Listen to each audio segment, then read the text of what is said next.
Welcome, everybody, to the Soul of the Unexplained. I am your host, Jim Kelgard, and with me, as always, is my charismatic and very good-looking co-host, Mr. Roger Stokes. Say hi, Good Raj. evening, everybody. Hello. So excited to have everyone here today. This is our first live broadcast, and we are so excited to have Jeff Freeman with us.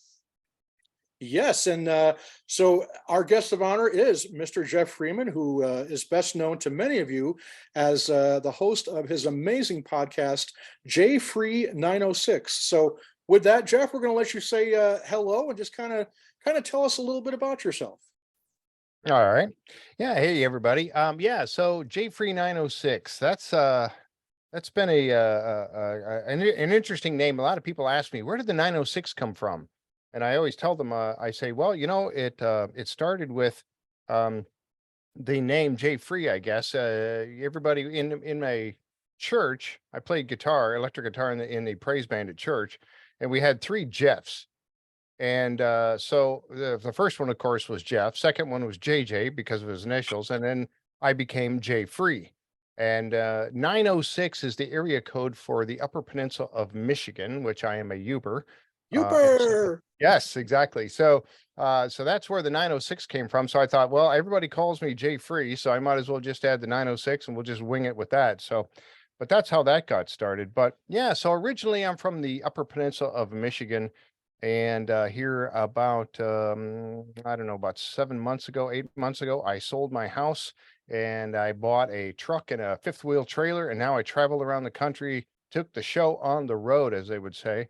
And I'm right now down in sunny, beautiful, and warm Florida. Oh, nice.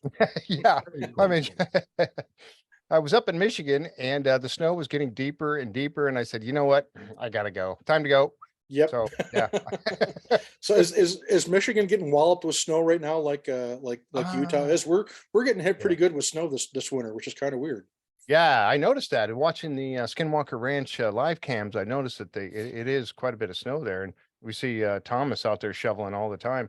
It's the helipad. So no, they are actually having it's a little bit light of a snow year so far up there, but it's still cold. So yeah, and I found that the older I get, the less I like being cold. So I don't know if that comes with age or just me, whatever. But so yeah, it became time just before Christmas for me to head out of there and head for warmer weather. So yeah, I've been loving it down here in Florida. I can definitely relate to that. Growing up in upstate New York, I'm used to, really long winters and very snowy winters and cold weather. Mhm. And so coming from that Viking heritage that I have on my dad's side, I've always loved cold weather. But this last year, since I've been spending so much time down in Arizona with my father, I really kind of got used to the warmer weather during the winter time. And it's kind of awkward when December rolls around and it's 80 degrees outside. It's like, wait a minute, what the heck? So, but Yeah. I definitely, the older I'm getting, I'm noticing that my tolerance for cold weather Mhm. is going down a bit. So Yeah, it definitely wears on you. That's for sure. more Yep. power to you. Yep. Right on. Well, Jeff, tell us a little bit about how you got started with JFree906. What was it that got you into podcasting? Well, I like to talk.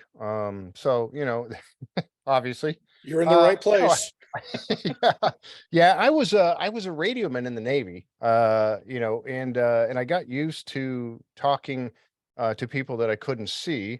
And I was also into CB radios and ham radios to an extent. So I liked being behind a microphone. That was just something that I enjoyed to do. And I was always talking to people that, you can't see, but yet enjoying conversations and meeting people all around the country, and in some cases around the world. So I really enjoyed that. And I guess that's what kind of led me to do this. I started off on Twitch TV. And of course, if anybody knows anything about Twitch, you know that that's basically a gamer platform, where people will play games and they will, yeah, Roger's giving thumbs up. He knows. So they play games and whatever game it might be, and you show up in the corner or whatever while you're and people watch you playing these games and you can interact with folks and stuff. I started out kind of doing some stuff on there, And then after that, I came along to, I liked Curse of Oak Island, watching the TV show. I had been watching it from the very beginning, and I found a Facebook group that was talking about the Curse of Oak Island, and I joined it. It was pretty good. And then I noticed that there was a guy there that was doing a podcast talking about the show on Facebook only. And so I was watching it, and he had a phone number up behind him on the wall, but nobody ever called into his show. And so one day I thought, well, what the heck? I'll call it. So I did. And I was on the phone with him for about 30 minutes, and that went really well. And then he got a hold of me and said, yeah, well, can you call back in again? Because people really like that. So a few weeks later, I called in again, and again, we stayed on for about 45 minutes. And then he asked me to be his co-host. So I did that for a while. Um, I ended up leaving that situation, and starting my own gig. And so Linda, who is the admin, the lead admin of our Facebook group, her and I were both in there. And she said, you could just do your own gig. And I thought, I'd love to, and just roll right into this, Curse of Oak Island stuff. So we did. We started. I said, look, I don't have time to deal with the Facebook group. You run the Facebook group. I'll take care of the podcast. And so we did, and that was over 2 years ago, and it just took off from there. So it primarily started with the Curse of Oak Island, and I'm recap every episode.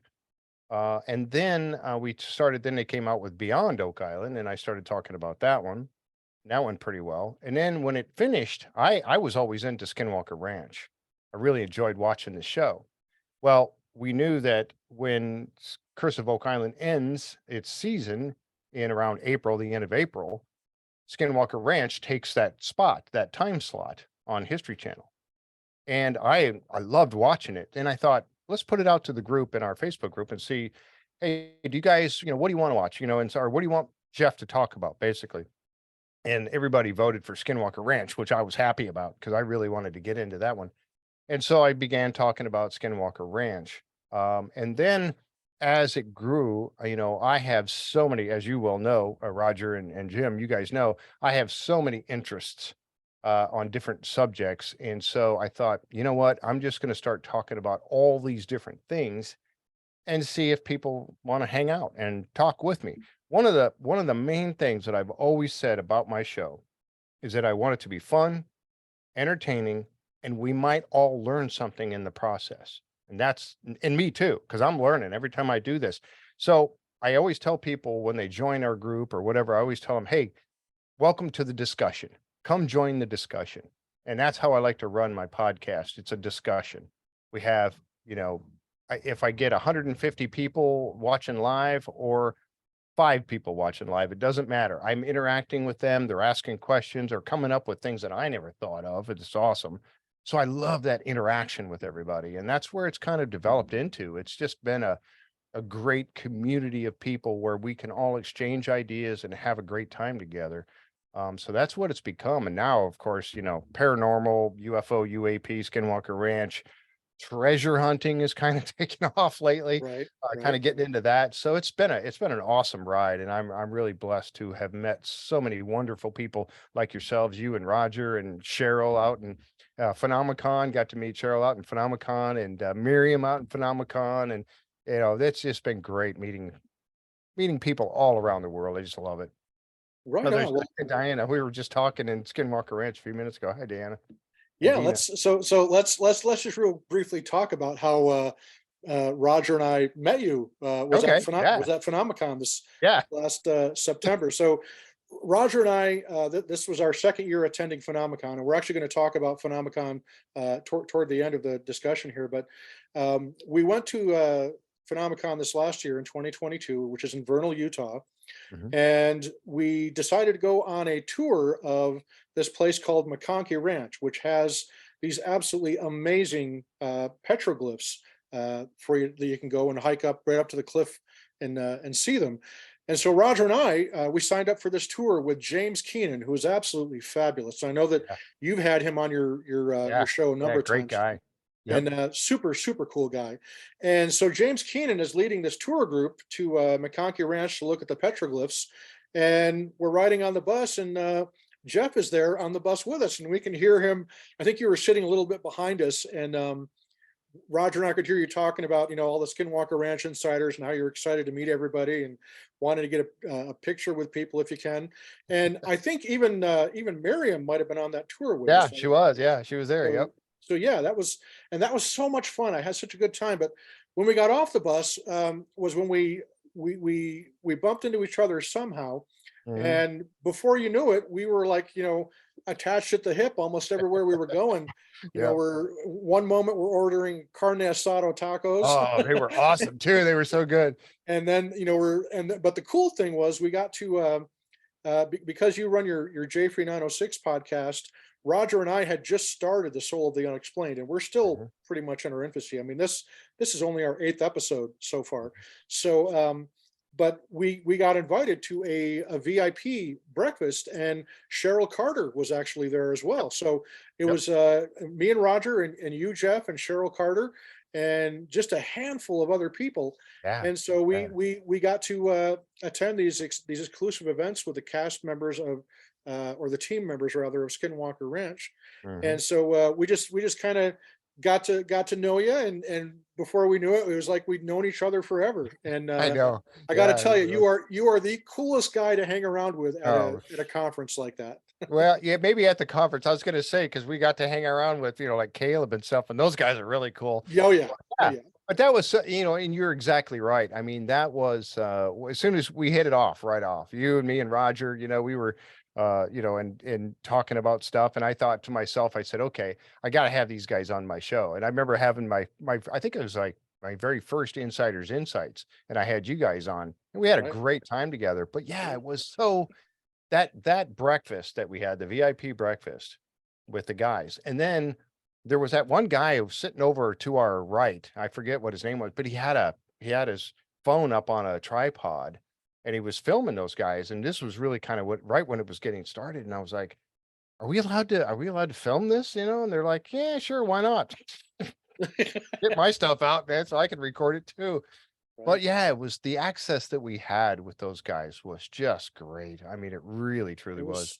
was amazing, and I without question, that was one of my favorite moments. That, and then the surreal moment of when we had the Skinwalker Ranch insider get together, and Yeah.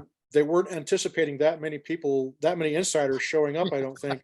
Yeah. So before you know it, here's Dr. Travis Taylor and Tom Winterton and Jeff Freeman, and they're out and they're, getting chairs for people. They're loading chairs in and putting chairs out for people. And Yeah. that was just the coolest thing to see. And Yeah. it was just a really, really enjoyable time. And like I said, we're gonna come back to PhenomeCon. So we'll put that on the back burner for now. So All right. let's get back to the podcast. So Jeff, tell us, you've had some really, really cool guests on your podcast, and most of them, correct me if I'm wrong, are in somewhere, shape, or form connected to either the Curse of Oak Island, Mhm. Beyond Oak Island, or the Secret of Skinwalker Ranch TV series, right? Yeah. Yeah. Um, tell us about how some of that got started, and how I guess we'll start with the Curse of Oak Island and Beyond Oak Island. How did Okay. you how did you begin building that relationship? Well, it was kind of interesting how that worked out with the Curse of Oak Island. I reached out to, of course, you got your principal people, the Rick and Marty Lagina, and then you got Craig Tester. And it was really, you're not going to get those guys very easily. That's going to be a very tough haul. But, we started talking with, because I was doing the podcast, and some of them actually watch it. And they would show up and start, they would show up and say, hi, everybody. And so I reached out to, like Tony Sampson, Laird Niven, Steve Guptill, Ian Spooner, and I just found a way to get a hold of them and said, hey, I'm doing this podcast and we'd love to have you come on. And people have asked me later on, they're like, how do you get these people on? It's like, well, I just asked them. That's all I did was I found a way to contact them. I threw out an invite and just said, hey, I'd love to have you on the show. If you could ever take the time, I'd love to have you. I know you guys are busy, whatever. And most of them have come on the show. And then, of course, I tried to make it as a easy and fun experience as possible for them. And they've all said they would come back at any time when they're not busy with stuff. So that's kind of how that worked with them. And you start to build a little bit of a rapport with these guys. as far as Beyond Oak Island went, what we did when I started doing recaps of the Beyond Oak Island, which by the way, I think if the thing with Curse of Oak Island is it's an ongoing treasure hunt, and people like the fact that it's continuation of a reality TV show, and it's continuing. So people like that. Beyond Oak Island was broken up into segments of of a history lesson Right. in a particular, might be a pirate, or it might be um uh so many different subjects, or people, a lost gold of the Knights of the Round Circle or whatever. So they were going through these different episodes, but you were learning something from it. And so right off the bat, we started reach out. Matter of fact, the very first one, Beyond Oak Island, episode 1, season 1, was with a young guy. I call him a young guy, even I don't know how, he's probably late 20s, early 30s, somewhere around there, Christian Roper. Mhm. And he was working on just doing the research for the pirate Jean Lafitte down in the Gulf Coast. That's where he kind of did most of his stuff down there. Well, I had him come on the show. And from that point on, we just started to reach out to the people that were being highlighted on the show and ask them to come on our podcast and help me walk through that episode. Because as we all know, same thing with Skinwalker Ranch, and you've heard Thomas talk about the fact that there's hours and hours and hours and hours of film taken, and we get to see what, less than 1% Less of than what. 1%. Right. Yeah. And that's the same way with all of those shows. So, I said, I reached out to these people and I said, look, well, actually, Jan Anderson, one of our admins, she would mostly reach out to them and say, look, we'd love to have you come on and explain more of the story for us and for the audience. And it is truly a history lesson. I mean, we get to find out from their research about these people that I may never have heard of before. And like Lafitte, I never heard of Jean Lafitte, a pirate. You ever hear of Blackbird? Yeah, Blackbeard. Everybody's heard of Blackbeard and stuff like that. But You know what though? I think I do remember Lafitte because back yeah, in the 1980s, Cap'n Crunch cereal used to have like these sweepstake giveaways, and one of the pirates was named Lafitte. So I wonder if that's the same guy. Maybe that's a Cap'n Crunch pilot. probably. Pirate. That's funny. That's pretty funny. Dating Uh, myself there. Sorry. yeah. So that's so we were starting, and it was happening every single Beyond Oak Island episode. These guys were coming, they were happy to come on and share their story. And then I would talk to them after the show was done, and we'd sit and talk for a while. And they, I would say, I would love to meet you in person someday, if we can. And now that's starting to happen. Now I'm down here in Florida, and I've already met like 3 different people that have been on my show since I've been here in Florida. And it's really been so cool. So that's how the Beyond stuff got going. But it really, they are more than happy in most cases to come on and share the research with you and explain and give everybody a little bit of an education into that research. So it's really been awesome. It truly has. That's so cool, and it's nice to hear that because I've never had any interaction with any of the folks from Curse of Oak Island or Beyond Oak Island, but the same way with the Skinwalker Ranch guys, they are usually more than willing to make themselves Yeah. available to answer Yeah. questions, and that's just so cool to see because you see somebody on a weekly television series that's on primetime television, Mhm. and you just have this this feeling that, oh, they're unapproachable, they're somebody that would never take the Right. time to talk to me. And obviously I can only speak to the Skinwalker Ranch guys, but my experience with them has been the exact opposite. It's like, Yeah, hey, exactly. we'd love to chat with you. Let's sit down and talk. And like Roger and I, when we were at PhenomeCon this last time, we sat and talked with Caleb for over 2.5 hours. I remember it was up on the upper level up there. Right? You were Yeah, talking, and I stood there with you for a while. And then I exactly. had to go because there was another thing starting and I had to take off, and you guys were still up there talking for a while. But you're right, they are. And I reached out to, when I started doing the Skinwalker Ranches, I found a way to get a hold of Thomas Winterton. And I reached out to him and I said, hey, I got this podcast and blah, blah, blah, and I'd love to have you come on. He was more than happy to. And he did. He came on the show, and then it went really well. And then last season, I had another opportunity. I reached out to him again and I said, "Hey, would you love to, I'd love to have you come on the show again." And he said, "Yeah, I'll do it." And then the night we were getting ready to go live, and he came in and he goes, "Hey, I'm here at the command center. Would it be okay if I bring on Eric Bard with me?" And I'm like, yeah." That's awesome. No. Yeah, no, I want only you, that Bard guy. So they both came on. Now Eric had a meeting he had to attend.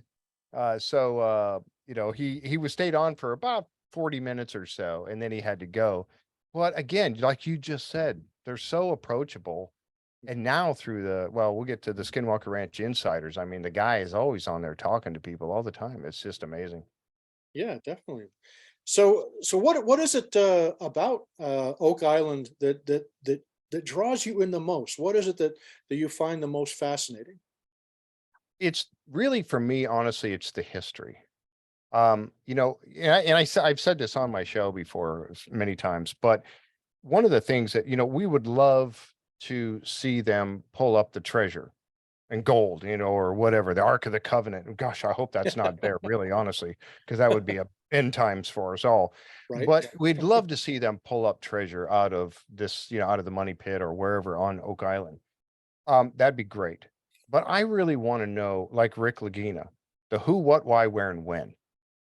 Who was there? Why were you doing what you were doing? And, you know, to nail down that history, I think this show is on the brink of somewhat changing American history, North American history. Because the reason I say that is because, we all went to school and we were taught that in 1492, Columbus sailed across and discovered America. Right. And we know that's not right. I mean, he did, but he didn't discover it. They knew all Right. about North America long before Christopher Columbus ever came over. He was Precisely. just the person that was credited with it in the history books. And now we're finding out that the Vikings, the Portuguese, the Phoenicians, Hmm. so many different peoples have been to North America long before Christopher Columbus ever got here. Right. And so that in itself is a history changing, and that's what they're trying to find out. Who came over here to North America back in, like I said, before Columbus's day? Right. And the things that they're finding out about Oak Island could very well prove who and when. And that's the part that really intrigues me. I want those answers to, Yeah. that right there. I'm the same way. That's really what draws me in for the Oak Island thing. For me, it's not so much about the treasure.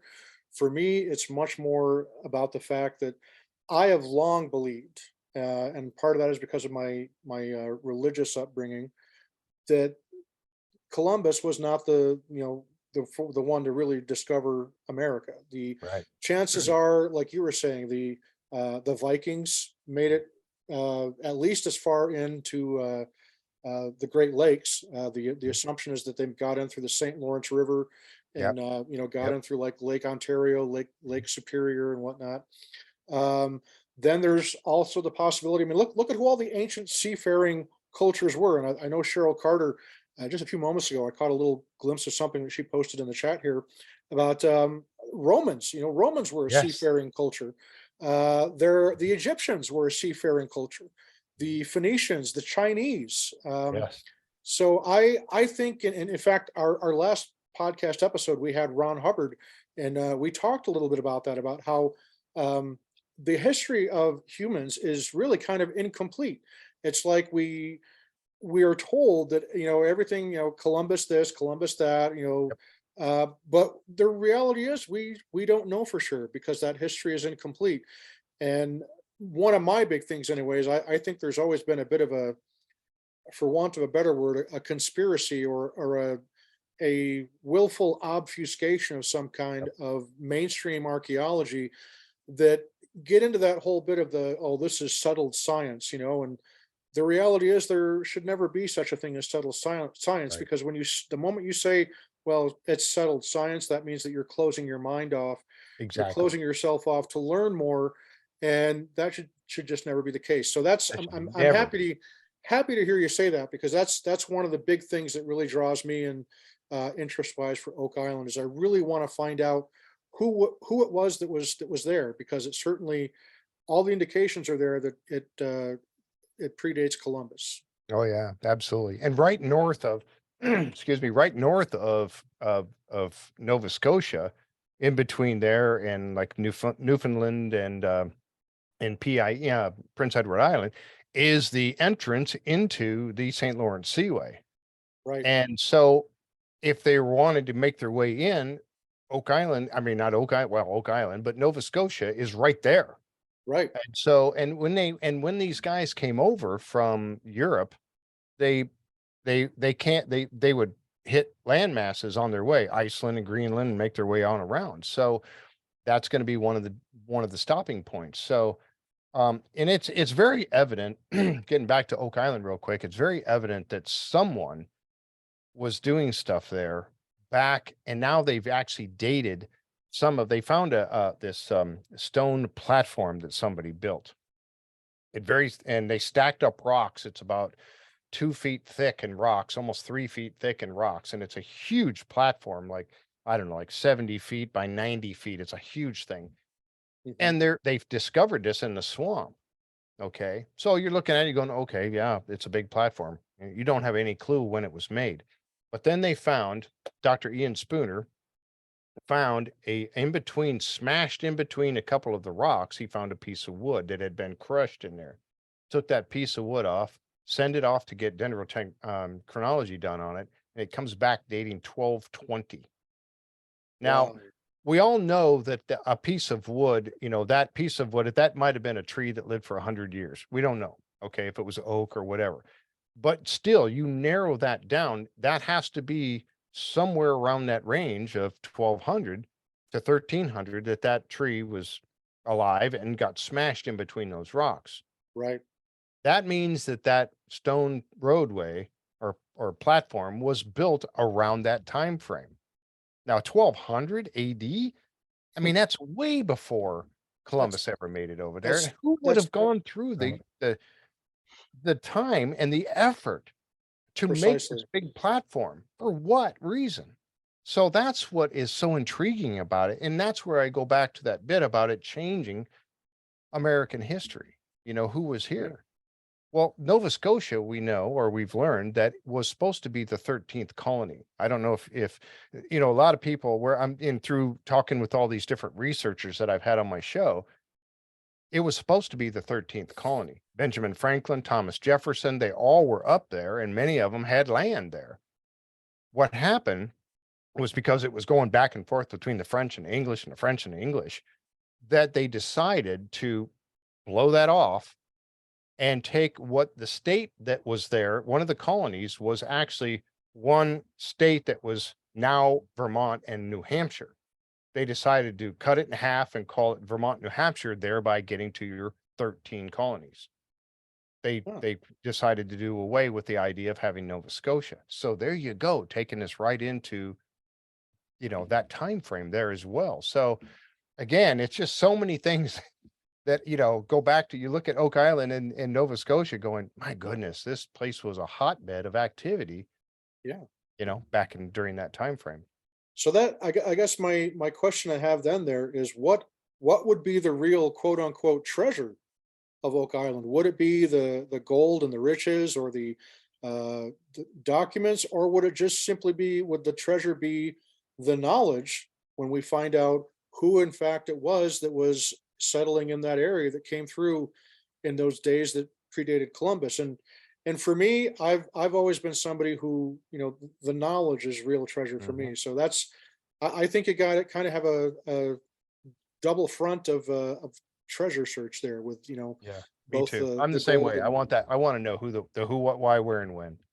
yeah, That's exactly. that's what I need. I need to find the answers to that. And again, like I said, would we love to see them get, dig up a bunch of gold from there? Yeah, we would. That'd be Sure. great for them. For them, Because yeah. for Marty Lagina, that would justify all the years and the money that the man has put into this. But No I doubt. want the history. Well, let's go with that question. Do you think that they will ever find the treasure there on Oak Island?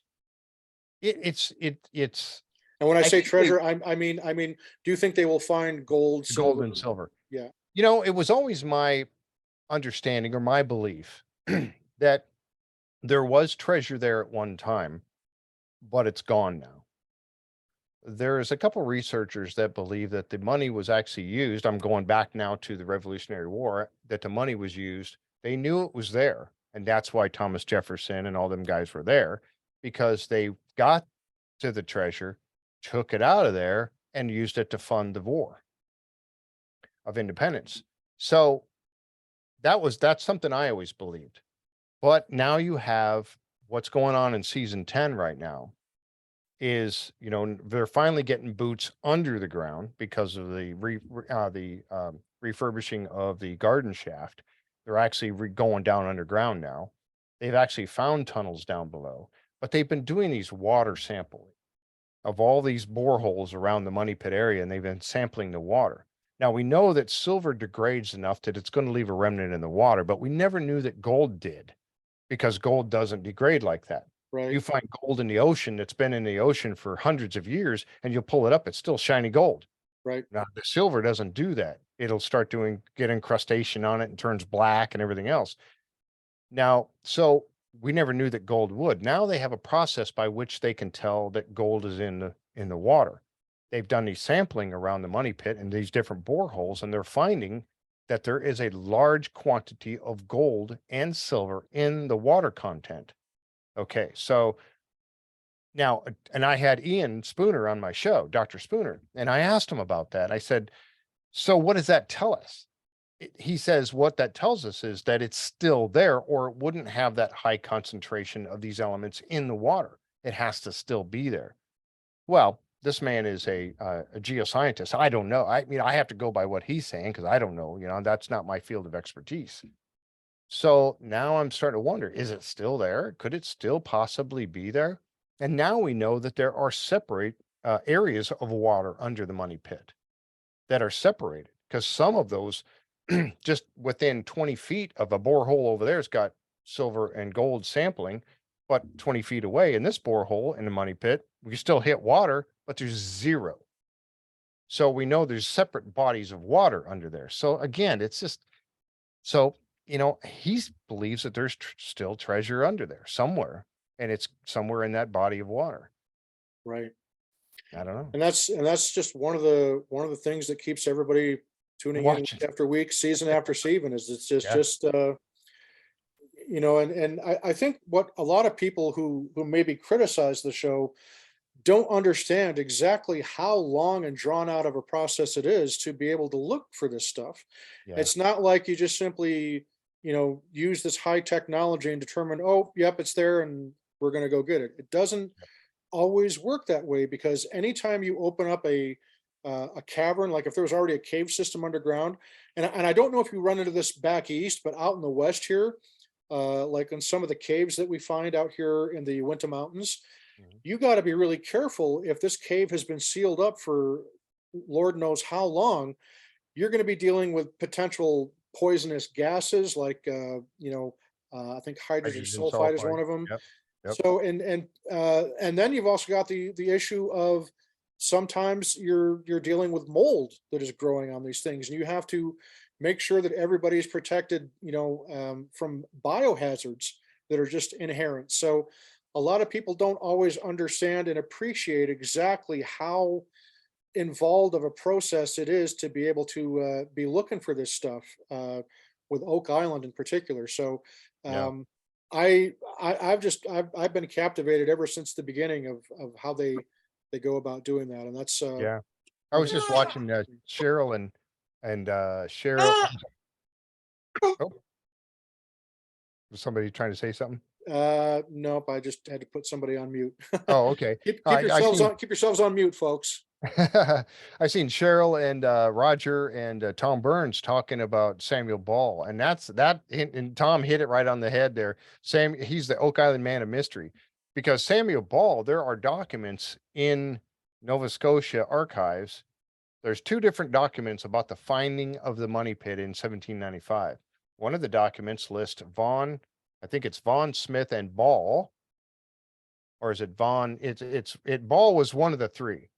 And then in the next document, Ball's taken off from it, and it's Smith, Vaughn, and McGinnis. Mhm. So I think it was Smith that was added. So, and Smith owned that lot where the money pit was. So why did Ball's name appear on one of them as finding the money pit, and then the next document, he's not on it at all? And I think it's because he didn't want to be on it. He was living, he owned, well, I say living, he owned property on Oak Island when the money pit was found in 1795. He already owned property there. Right. So, and he was a very wealthy man, as Cheryl pointed out. He was a very wealthy man. So did he find some kind of treasure?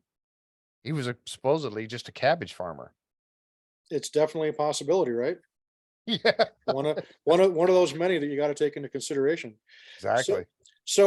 what are not let's take a step outside of Curse of Oak Island for now. What are some other famous treasure hunting things that you've taken an interest in? Because you were telling me just as we were getting ready for the show today, that's what you were out doing today. Is you were actually doing some treasure hunting. So tell us about some of your own, maybe your own personal endeavors, looking for stuff, but also what are some other stories out there, like maybe the Flying Dutchman mine, or Mhm. the Butch and Sundance treasure. Tell us about some of that. Well, I've gotten involved, the treasure hunting stuff really came about because of Beyond Oak Island. And that show, really highlighting, because that's where, Rick and Marty Lagina are saying, we'd like to help other people that are searching for treasure and stuff. And that's kind of where it goes. It has become more than them really helping them. They have in some degree. Some of the ones that really don't have any funding at all, they have helped them a little bit by sending them some resources, i.e. during the show, so they could pursue their Right. dream. But you have all these different people that are like the Atocha. Mel Fisher found the Atocha back in the 1960s, early 60s, late 50s, early 60s. He found the Atocha. Um, Right. and he still owns, well, his family still owns that claim on the Atocha. He was grandfathered in, so they own that, everything that comes up. And so I had Melvin Apt, who is the grandson of Mel Fisher. I've had him on the show. I was able to go down to Sebastian and actually meet Melvin. And Melvin gave me a back tour of the entire museum and where they had artifacts. There's a couple pictures of me taken holding artifacts, encrusted daggers, a couple of different daggers, and a spearhead from a Spanish spear, and all these things that are, he's just pulling them up out of the water, things where they got them all in soaking in the water and handing them to me. And I'm just like, oh my gosh, this is Wow. 400 years old and I'm holding it. It's amazing. So that was really cool. Yeah. Um, but I guess that treasure hunting side, all of us, would love to find treasure. I think most people would love to find some kind of treasure, right? That's why I love to metal detect. Um, but in going and talking to all these different people, um, there's so many different treasures being hunted and so many more than I ever realized that even exist. You take the guys out in your neck of the woods, that you and Roger. Right. You've got a team out there, and they've got a YouTube channel by the name of Treasures in America. And it's Timothy Draper and Mark Hoover and Todd, and I forget all their names, and Chooch. He used to work for a film. He was like working with companies, not Prometheus, but like Prometheus and stuff like that, Right. that put these shows together. And he decided he wanted to do these he wanted to do it on his own, because as we all know, any of these shows, reality shows that are done like this, you're at the mercy of the production company and how they put it all together. Right. They're going to do the filming, they're going to do the editing, and they're going to put it together in the way they think will sell and sell commercials and get viewership. So you're not always in control. Timothy Draper wanted to be in control, so he's doing it on his own. And so they're out there searching for the Spanish mines from the Spaniards who came up after they got done plundering the Aztecs and the Mayans and coming up into your neck of the woods and having mines there. Right. So there's treasure hunting going on there. Then you've got all the different shipwrecks. You've got the Peter Easton story that's up in Newfoundland. Newfoundland. Right. I mean, there's just so many different people searching for different treasures, and the Knights of the Golden Circle. Mhm. KGC, they're the ones that wanted to continue. They were mad because they lost the war from the South, the North and the South. Okay.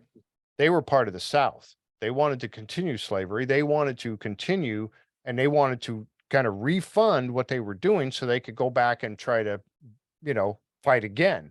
Right. So they were hoarding all these gold and, all this gold and stuff, and they were stashing it in places all around the United States. Well, there's people out there hunting for that stuff, and some of it's been found. Yeah. Jars full of gold coins and stuff have been found. So it's just intriguing that there's, so many different treasure stories out there. And who wouldn't want to, who Yeah. wouldn't want to find some of that stuff, right? There's a guy that I went metal detecting with today, Mark Hoover. He was one of the guys that's working with Timothy Draper out in your neck of the woods, but he lives here in Florida. Oh, great. And I had him on the show. I had them guys all on the show, and Mark and I hit it off, and he invited me to go out metal detecting today. Hmm. Well, he did a story on a guy. They call him Jimmy Crossbones. And Jimmy was a guy who had been metal detecting for years in Tennessee, came down here to Florida, moved to Florida. And after a hurricane, he was out metal detecting on the beach, and he hit the motherload on the beach. He found several, like 12 different gold coins, several silver coins. I mean, it was a stash of about $500,000 and stuff he found with a metal detector on the beach.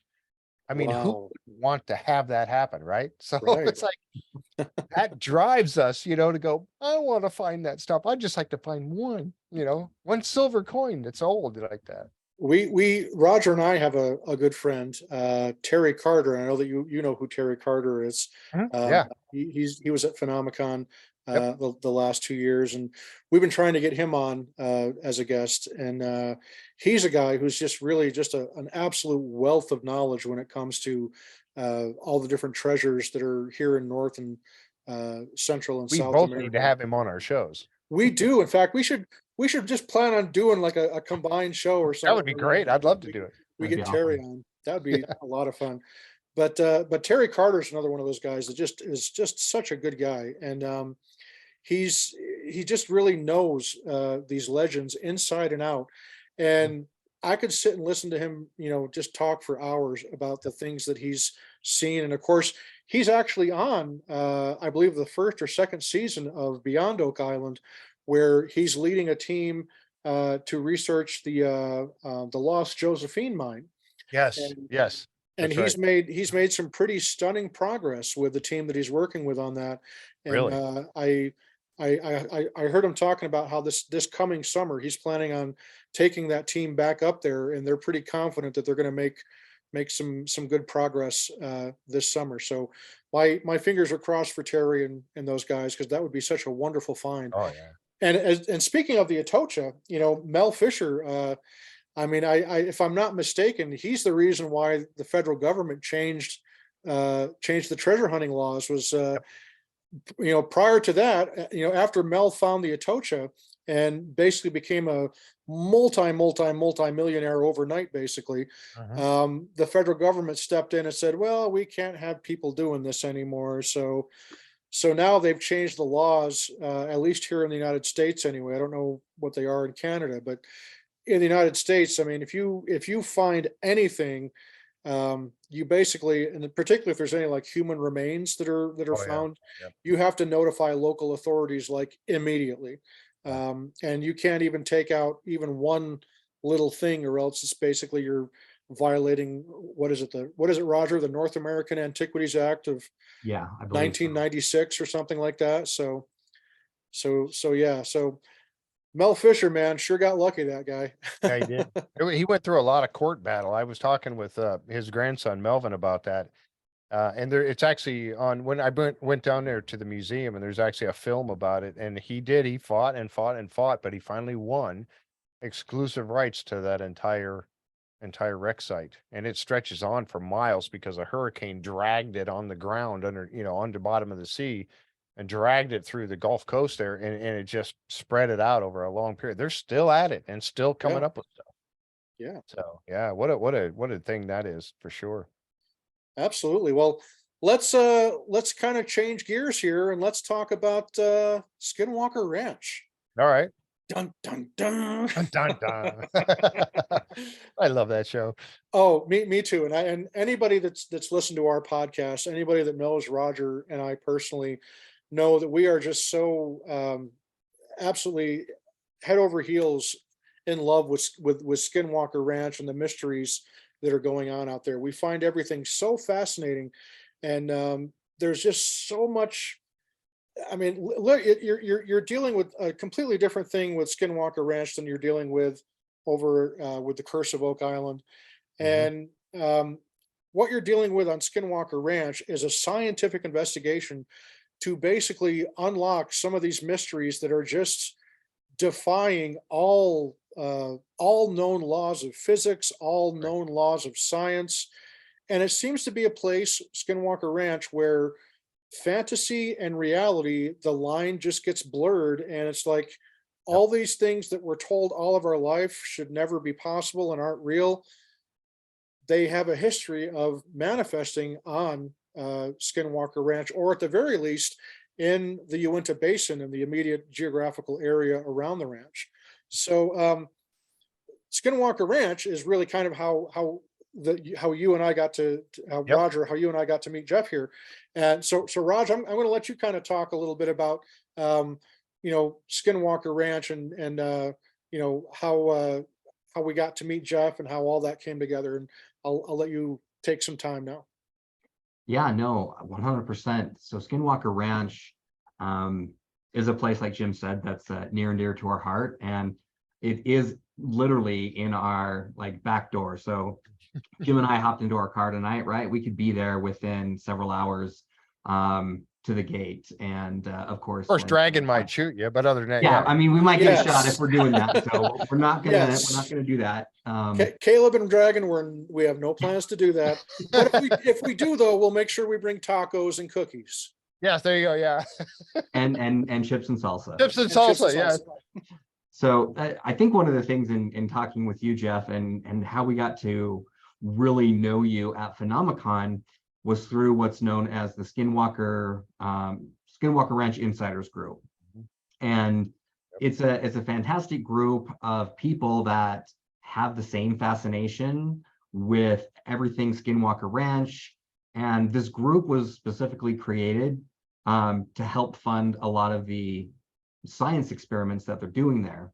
I think there's a lot of people think that particularly like Brandon may fund all of this stuff, and he does fund something, or he does fund some of the things that go on there, but a lot of the things that the science experiments and stuff are actually funded by different people, and it's not just Brandon dropping all of his money in there.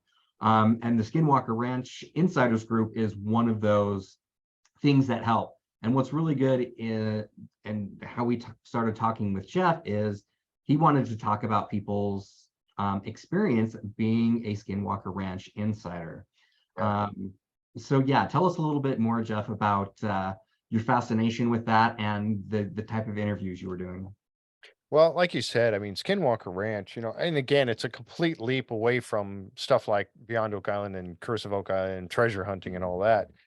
But it's one of those places where, for whatever reason, so much, and I forget who coined this. It might have been James Keenan, the high strangeness. I don't know if he's the one that coined that phrase or not, but the high strangeness that happens there, the things that go on at Skinwalker Ranch are just so strange, so weird, so it's all these different types of phenomenon that are happening out there in this one area. Now, these guys are not only trying to figure out why, but also trying to record all the different things that happen. And that's what's, and you got, thank goodness you've got somebody like, and the team that they've put together is fantastic, especially the combination of Dr. Taylor, Travis Taylor, and Eric Bard. Eric Bard, that man, he's always built. I think it was last night. No, it was the night before last. He was on there, and this is what we get to do as insiders, is he was on there and he is in his lab working on stuff, and we can see him sitting there, and it's one of the cameras is actually showing him in his lab, in his workshop, and he's building something. And somebody had asked him what he was building, and we're all in Discord talking, and he was saying something about a radiation detection. He was building the circuit boards, actually soldering all the pieces together. And who does that? Eric Bard does, right? So, but he's building this thing, and he's talking about taking smoke detectors and taking out the little radiation chip that's in it. I don't even know exactly what it is, but I know there's a little thing in the radiation in there, and using that and putting and building these things with it, some of the stuff that he's building. So I started asking him questions, and he's talking with us, and there's, I don't know, 50 or 60 people in the Discord channel, and there's Eric explaining all this. But you've got these guys that are of different backgrounds and different experience, coming together to try to figure out what in the world is going on out there at Skinwalker Ranch. Do you guys know, we've seen all the things that are going on, and people will kind of laugh, oh, it's all staged, it's all this and that. And I look at them and I say, you have not watched the show. Right. You're going to Right, sit right. here and try to tell me that it's all staged. You haven't watched the show. First of all, you have really no idea what's going on out there. Second of all, and if you were an insider, you're really going to know that none of it is staged. None of it. None of it is staged. Now, if they go through and the experiments that they've done, I mean, we've seen them all the way back from the hot air balloon, you know, or the balloon that they tried to launch and had the GPS on it. They were coming up with this something that was happening about a mile above the ranch, you know, up to about 5,000 feet or whatever above the ranch. Right. And this and everything weird is happening around this phenomenon of some sort up there. And then you've got, you know, the possibility of portals. How many UFO or UAPs have we seen over the course of the show? You know, Over a dozen at least. yes, yes, and just weird things happen. Lucy the Orb. Right. I Yeah. mean, there was that episode towards the end of season 3, I think it was, or towards the end of season 3, where that orb showed up at Homestead 2, floating around outside of Homestead 2. And it's Right. like a snowball in the summer, floating around and moving like it was under its own intelligent control. And it's moving around and moving over here, looking, and nope, oh, it's not a bug. It's not, because you can see bugs and whatnot, and it's moving around. Right. Well, as insiders, we spotted that also inside Homestead 2, Correct.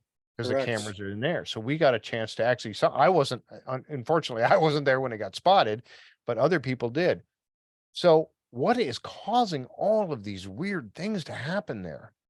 Yeah. And these guys are doing their very best to try to figure it out. And and Roger, you talked about Brandon putting his money into this. There was a Q&A that they did, and this is one that had Pete Kelsey, and I Pete had Kelsey, yeah. Pete Kelsey on my show. But they had all the guys were there except Travis, and Pete Kelsey was there, and Brandon was there. And Brandon, Actually, ahead. Travis did join. He just wasn't there physically. Yes, Yeah. yeah, exactly. Yeah. And Brandon, you know, he got very emotional at a point, talking about people that would criticize him for, oh, you're just in it for the money, you're just in it for the gleam and the fame and fortune to be on television. And that he gets so fired up about that, because he goes, if these people, and I won't sit and try to quote him, but his main thing about that was, if these people knew how much of my own personal money goes into this, to fund this, to try to figure out what the hell is going on here, they have no idea. I mean, he got pretty upset Oh, right yeah. there. We're all watching this, you know, and we're just like, And we're all going, go Brandon. yeah, exactly. Yeah, exactly. And so, you know, it's not staged. And so when people tell me that, I'm like, you have no idea what Yeah. you're talking about. You really don't. Well, and that's where the difficulty lies, because how many other shows that are out there that are on, say, Discovery Plus or Travel Channel, that deal with matters that are, you know, unexplained mysteries or the paranormal, that are just 100% entertainment. They're completely scripted. They're completely fabricated. They're meant to look like they're not, but anybody Right. with with half of a, bit of common sense after watching some of those other shows for just a short while, you can tell. Storage Wars. Oh, Ex- sorry. Yeah, there you go. My progress. Yeah, yeah, Um, exactly. so it's like you understand where the stigma comes from, and you understand why people are so reluctant to believe that any Yeah, of the yeah, extraordinary stories that are coming out of Skinwalker Ranch, how could they have any basis in fact or reality? exactly. And like you were saying, the people that actually watch the show, but even more so, the people that are members of the Skinwalker Ranch Insider Group.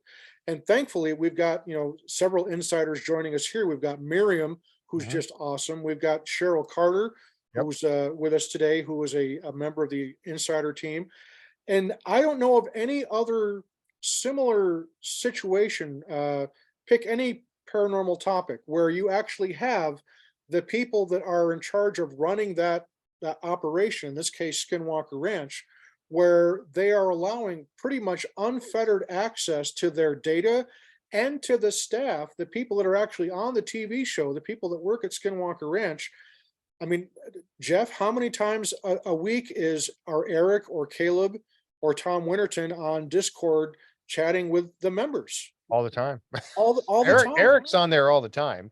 Yeah, Caleb has been on quite a bit lately. Thomas has been on. We haven't seen Dragon quite so much. Bryant, he hasn't been around as much as those guys. right, And of course, but yeah, we get to and when Pete Kelsey was on that particular episode, they were showing us stuff that Pete picked up on his LiDAR scans. right, It would have been TV only. We would have been blocked from all that stuff until it comes out on the television. But yet right. we all got access to it We because we they got to showed see us. it. And that's the great thing is that the other great thing about the insider team, and I was talking to Caleb about this not too long ago, where the great thing is that when they're there, I mean, usually at any given time on the ranch, it's typically just Eric who's going to be there, and of Yep. course you've got Candace and Tom who are the uh, the the Caretakers, yeah. the folks that are the caretakers that are there all the time. Thomas Winterton is there, constantly because he lives there in the area. But Travis Taylor lives in Alabama, and Travis Taylor has got a whole bunch of other things that he does when he's not in Utah filming Skinwalker Ranch. Ancient So aliens. aliens, right? Yeah. And so the great thing about having the insiders is that you now all of a sudden have how many hundreds of eyes that can help you monitor those cameras, because they've got cameras all over that property. And we're talking really nice, high tech, high definition cameras. Yep. And there are some nights when I've got insomnia, which is pretty much every night, where I'll simply log into my insider account and I'll just simply watch the live feed from the cameras on Skinwalker Ranch. Mhm. And I never in my days thought that I would ever see any kind of that strange phenomena that people talk about.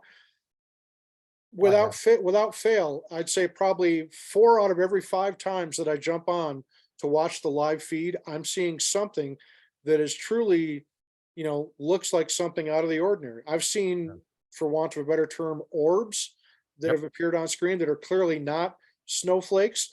I've seen a Mhm. lot of snowflakes that I thought were orbs, but that's me I have being a to. newbie, me being a noob.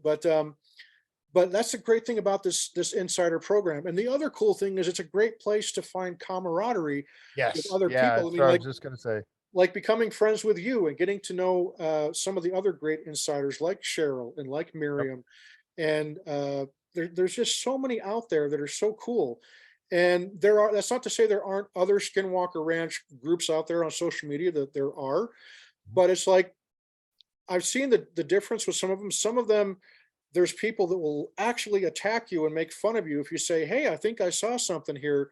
Whereas with Yeah. Skinwalker Ranch, it's all, "Hey, you're among friends, and we're going to take a good look at everything. Anything that you think you see, we're going to take a good, honest look at. We're not going to ridicule you. We're not going to shame you." And it's so nice to have that environment where you can go, and whether you saw something or didn't, just sometimes you just want to talk to somebody about, say, "Hey, Yeah. I got this Yeah. crazy idea. Maybe if you guys ever thought of looking at it like this." Mhm. And so it's so nice to have that kind of a resource as a Skinwalker Ranch insider. And Raj, tell us about how people get set up with Skinwalker Ranch Insider, if that's something they sound interested in. Yeah, definitely. So you can, it's actually all web based. And let me just pull up some information here.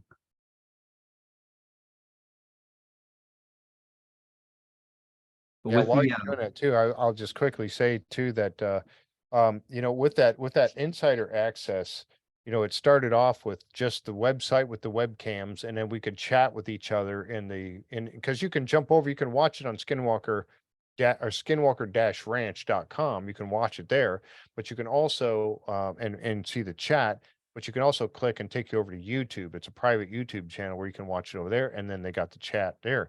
It's become a community. And then they opened up the Discord channel so you can Right. actually talk with everyone. So right. we're talking with everybody. And then that's where Caleb pops in or whoever. And Which I still haven't figured out how to do. I know that I've got a Discord account, but I can't figure out for the life of me how to make it work. And I should be ashamed of myself because I make a living working with high technology. I mean, I'm around synthesizers and electronic music all day, and I still can't figure out, I can uh, figure out how to make an emulator and a synclavier work, but I can't figure out how to make the, the voice chat on Discord work. So, yep. boom. I'll have to help you there, Jim. I use Discord to, when I play World of Warcraft or other games, to There you go. talk to See? people. Yep. But yeah, so with the insiders group, I just posted the link in there, join.skinwalker rants.com. And really you can start a free trial there. So they give you 7 days to kind of take a look at what it is. But some of the membership benefits, you get the exclusive Skinwalker Ranch content. You can listen to what they describe as disturbing and anomalous audio, infrasonic and frequency data. You get access to confidential historical data that they haven't released, but you can listen to on there. And then, of course, almost it seems like it's increasing in frequency, but just the live Q&As with the Skinwalker Ranch team, and whether it's just with, like, last Thursday, I think it was, with Caleb. But they do all these live Q&A sessions where you can talk to Eric, Travis, Dragon, Thomas, Caleb, right? Just a lot of different people there, and it's really a great thing. And you get a cool T-shirt, like Cheryl Yeah, you says. got a cool t-shirt. Yeah, Yes. you get a cool T-shirt. And you get, so what's really fun, okay, and this probably makes me, okay, I know it makes me a nerd, but you get a cute little card that they send with you. Yep, right there, your membership card. And so I always carry that everywhere I go. So when somebody starts talking about Skinwalker Ranch, I'm like, oh, look at this, right? Have you signed up for this? Because we want people to be a part of that group. And it is a lot The of fun. collective.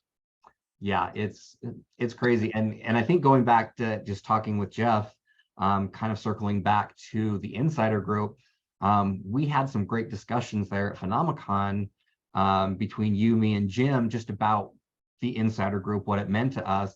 But it was also great to see that you were talking to other people about the insider group and getting their experiences. And I think you've had a lot of podcasts where you have different people that are insiders on your show. Yeah, I have. And it was one day I was sitting in the chat when it was just on YouTube. This was before Discord got started. And I thought about it, and I just finished a podcast on, I don't remember what it was. And I jump over there when I'm done, because now I'm done with my podcast and I'm up here and I need to get down here mentally. And so I jump over there just to kind of chill and watch this and talk to people. They call it the collective now, I guess. Or so I think Eric actually coined that phrase, the collective. And so I'm watching, and it just dawned on me. I said, here we have all these people that are sitting in here talking with one another and carrying on. Wouldn't it be, I thought it'd be maybe a good idea for me to invite some of these folks on to my show and just talk about Skinwalker Ranch, the high strangeness, and what it's like to be an insider, get their perspective of Right. what they're going through, what they are experiencing, what did they get out of it. I thought, Yeah. and I thought, oh, I'll call it Insiders Insights. So Yeah. I started doing it. You guys were on. We had a great time. And then I brought in I talked way too much though. no, you were great. But then I had Shannon, I'm sorry, Shannon DeSalvo come on, and she's a moderator, one of the channel moderators over there. and fantastic lady, and she did a wonderful job. And I've asked her, I said, well, you want to just co-host with me and we'll just keep doing this? And she said, I would love to. And so I have her as co-host, but we've been going through, we had Miriam on, and we've, and I've got to get Cheryl Carter. I've got to get you on at some point if you'd like to come on too. But going through and all these different people that I met at PhenomeCon, especially because I had my little notebook with me, and I'm like, give me your email address, and so, and I've been asking them to come on now. We have another one coming up on February 2nd at 7:30. That is a Thursday night. Nice. At 7:30 p.m. Eastern time. We have another Insiders Insights, Shannon and I, and we have one lady, her name is Taylor. Taylor. She will be on, and she's relatively new. She's only been an insider for a few weeks.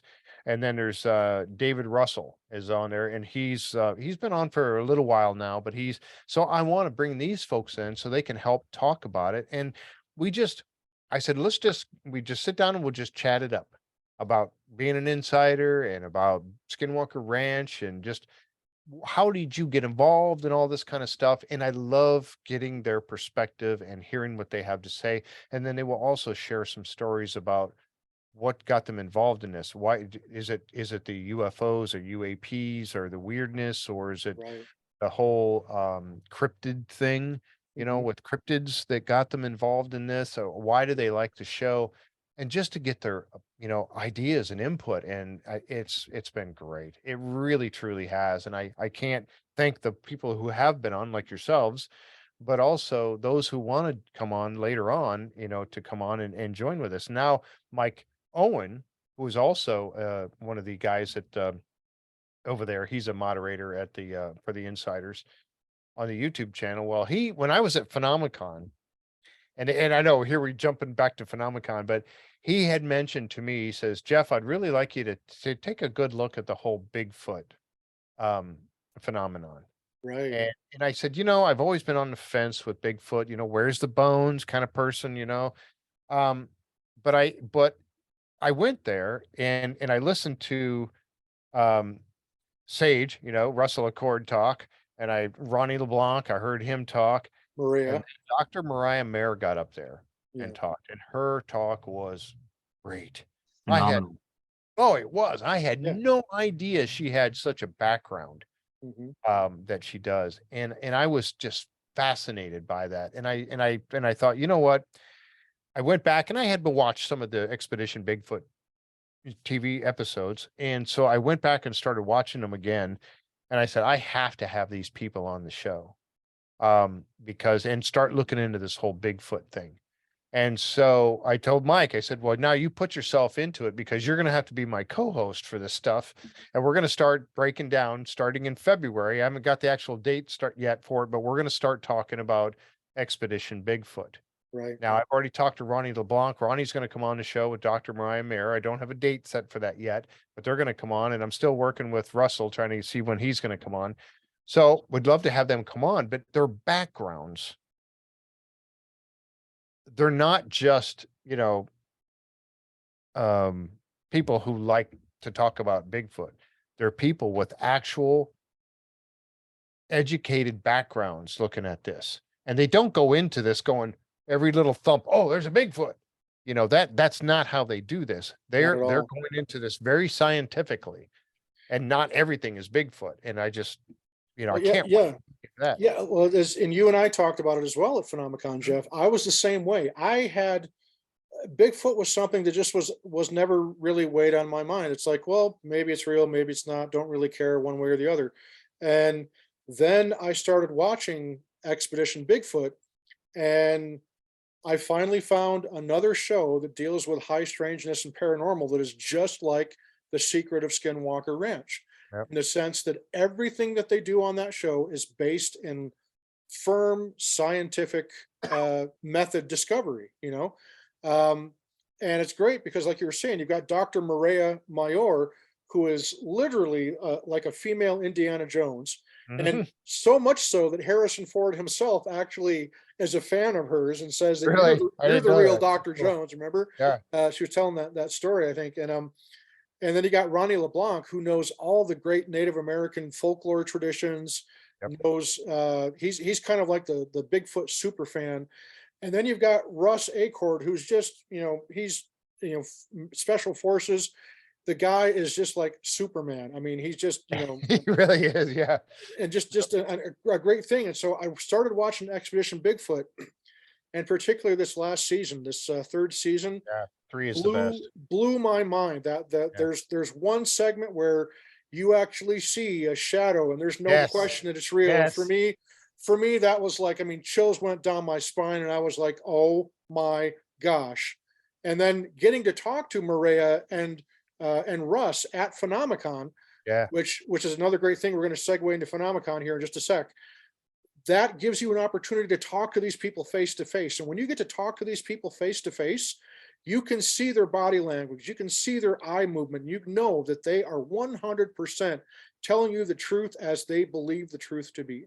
Right. And that's how it was with Maria Mayor, talking about her experience. And we talked about that bit there where they saw the shadow, and she's like, I honestly, we don't have an explanation for it. It's, Yeah. she's like, it just opens up more questions, but it was sure awful cool.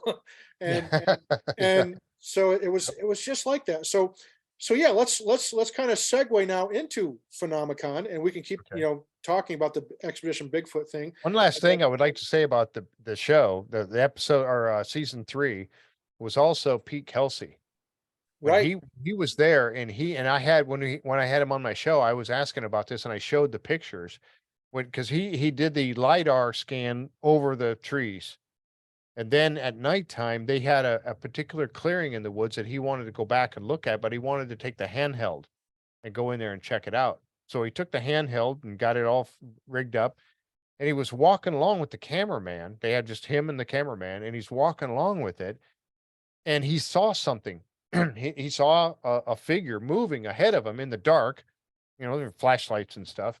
He saw the figure, and he's thinking, I wonder if and it freaked him out. And he goes, I wonder if I got this on the LiDAR. So they go back and they look at the LiDAR data, and he called up Bryce Johnson, and he got him on the phone, and he was shook up. Right. He was shook up because he saw in his LiDAR data a humanoid form moving across from one side of a tree across in several pieces of that LiDAR, spinning around and doing whatever it is it does. He picked that up, and you can see the form of a humanoid form moving across this field of view, and it shook him up. And I asked him Wow. about that on the show, and he's like, yeah, I truly got shook up by that. He goes, I don't know what it was. And it was a huge form too. It was like, didn't they Yeah. estimate it was about 8 or 9 feet tall, something like that? I mean, just the hulking, the classic stereotypical hulking figure that everybody talks Yeah. about, Bigfoot should look like. And so yeah, I am completely hooked on that show, Expedition Bigfoot, and cannot wait. In about another 3 months, it's going to be back on the air. I know. That's why I And want to I want to get season 3 all talked about and get them on the show. And then exactly. we'll dive right into season 4. Yeah, and so and again, Skinwalker Ranch, The Secret of Skinwalker Ranch, I think is debuting in May, either the end of April or the beginning of May for season 4. Yeah, So Tuesday nights at 9:00. Yep. so lots to look forward to here I know. in the I coming know. I months. can't wait. So Jeff, you are wearing the PhenomeCon Yeah. T-shirt, and both Roger and I have one as well. Although I'm not wearing it. I'm wearing my Eminent Soul T-shirt Yes. because Yes. we I had listened to that. we had band rehearsal right before we did this, so I was wearing that. But so PhenomeCon, for those of you that don't know, PhenomeCon is a fantastic multi-day conference that they held in Vernal, Utah, and it's usually in September. And the first year we had all kinds of great people. Of course, we had all the Skinwalker Ranch staff were there. George Knapp from Coast to Coast AM radio, and of course, Mr. UFO, George Knapp. And also Travis Walton was there the first Oh, year. wow. That I'd was a love to high meet him. point for me, was getting to meet Travis Walton face to face, I would and love to meet him. to have him tell me his story. I mean, I could tell you, I pretty well believed his story before I ever met him, but Roger can tell you, when he's there telling you that story, you can just see in his eyes, he is just 100% telling you the truth. And that was really something. And then we Another met, show we should do. yeah, and we met Denny Pearson there, who was he's a descendant of Thomas Rhodes, who one of the more famous treasure legends here in the state of Utah is the lost Rhodes mine. So we got to meet Denny Pearson there, and got to start a great friendship with him and lots of other people. And this last year, we met you. We met Cheryl Carter. I got to meet Ryan Skinner for the first time. He was at the first one, but I was kind of too afraid to go say hello to him. But worked up my courage this year and said hello to Yeah. Ryan Skinner. And that's and a lot of people, the people that don't know me in real life, that have never met me, despite what you hear, whether it's on my radio show or whether it's on the podcast I do here with Roger, I'm actually a very kind of a shy person. I'm not one of these people that's always out there. But once I open up, I get going pretty good. I'm sure I can see May there going, what, Jim, shy? I don't think so. But but at PhenomeCon, I got to meet some people like Miriam and Cheryl, and we got to meet a lot of cool people and got to network with some people. And the great thing about it is it's kind of like going, and I've described it, I think, on your show. It's kind of like a family reunion of sorts. Yeah, it is. But it's the kind of family reunion you want to go to, because there's all kinds of great stuff there. And Roger, I am not an angry New Yorker. I know, just kidding. You're the big kid. Don't make me give you the business. The business. Hey, Vinny, Rocco, come over here.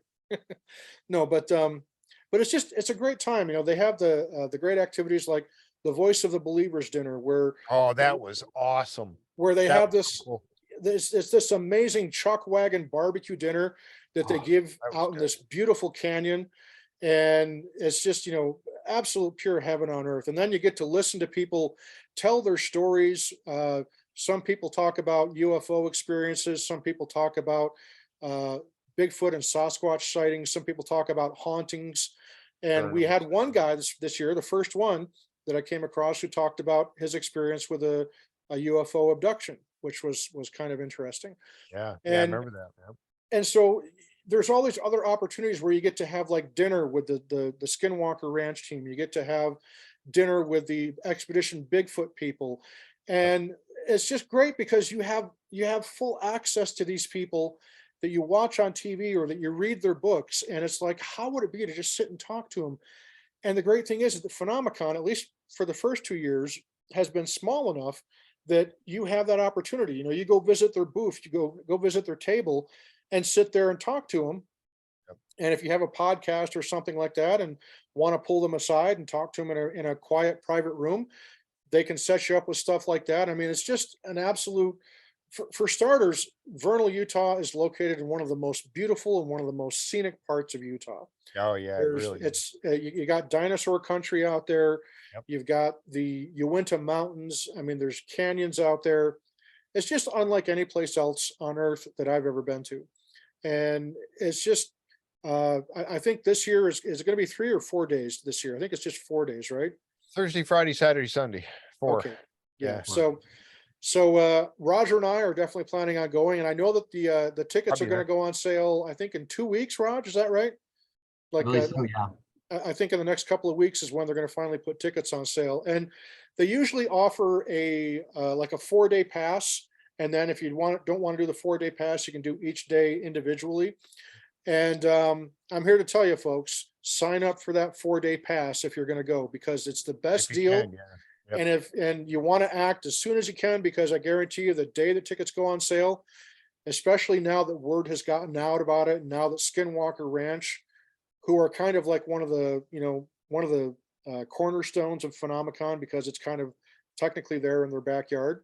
Go for that 4-day pass and try to get it as soon as you can on the first day that they go on sale, because you will not regret it. Best experience of my life, and absolutely for me anyway, a life-changing and a life-affirming experience for me both years.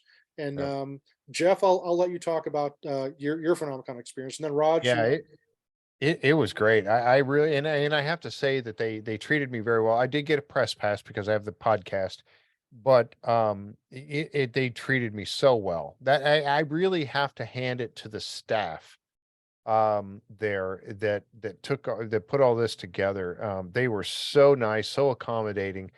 Even the young people, I was trying to remember the guy's name, the young guy and the girl that was there with him, and I can't, Brittany was her name, Yeah. but I can't remember his name. But anyway, they took care of me so much.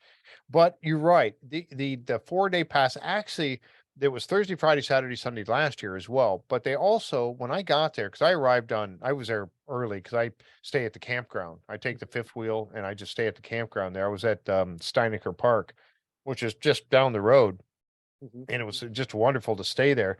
And then I got there Wednesday. They had check-in. You could go in on Wednesday and check in. And I did. And while I was doing that, they were talking about a special event that they added on with April Slaughter to go to a paranormal investigation that night, Wednesday night.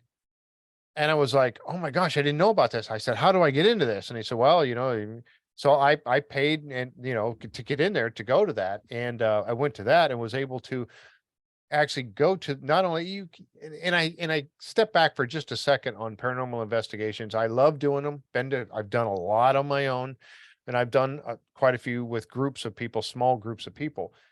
This particular one was with a larger group of people, obviously, and you can't, in my opinion, you can't do a true investigation that well with so many people. It's really hard, but Right.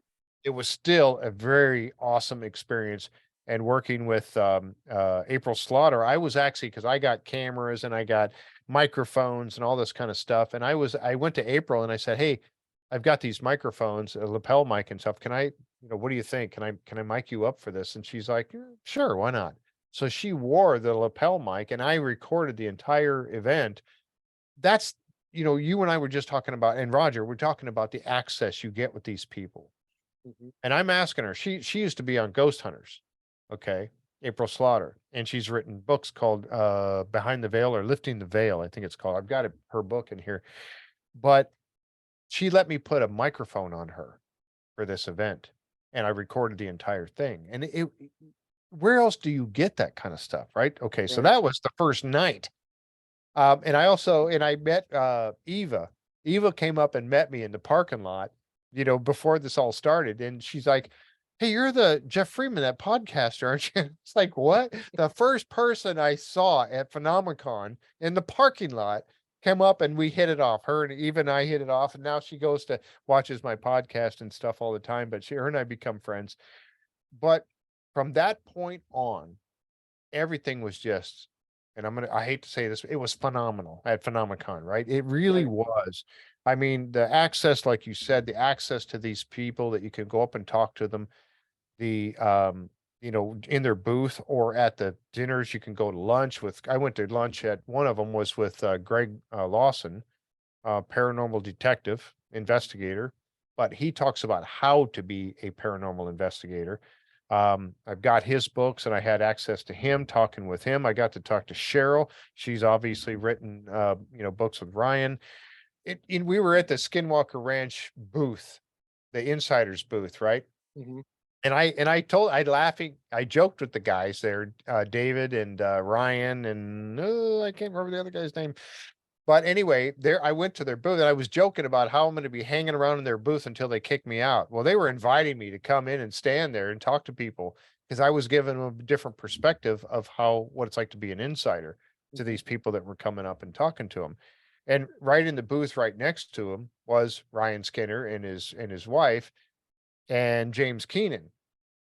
And so, and I'm standing here talking to people, and here's the insider guys, David and all them. And I'm looking over Ryan. I'm talking to Ryan sitting right there, and Cheryl's coming by all the time and talking, and James Keenan, it, where else do you get that?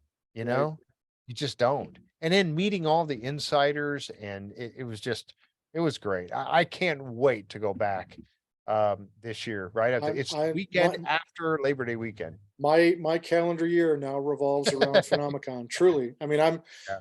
I'm a Raiders fan, so clearly football is out of the question for me, right? I mean, forget about the Raiders.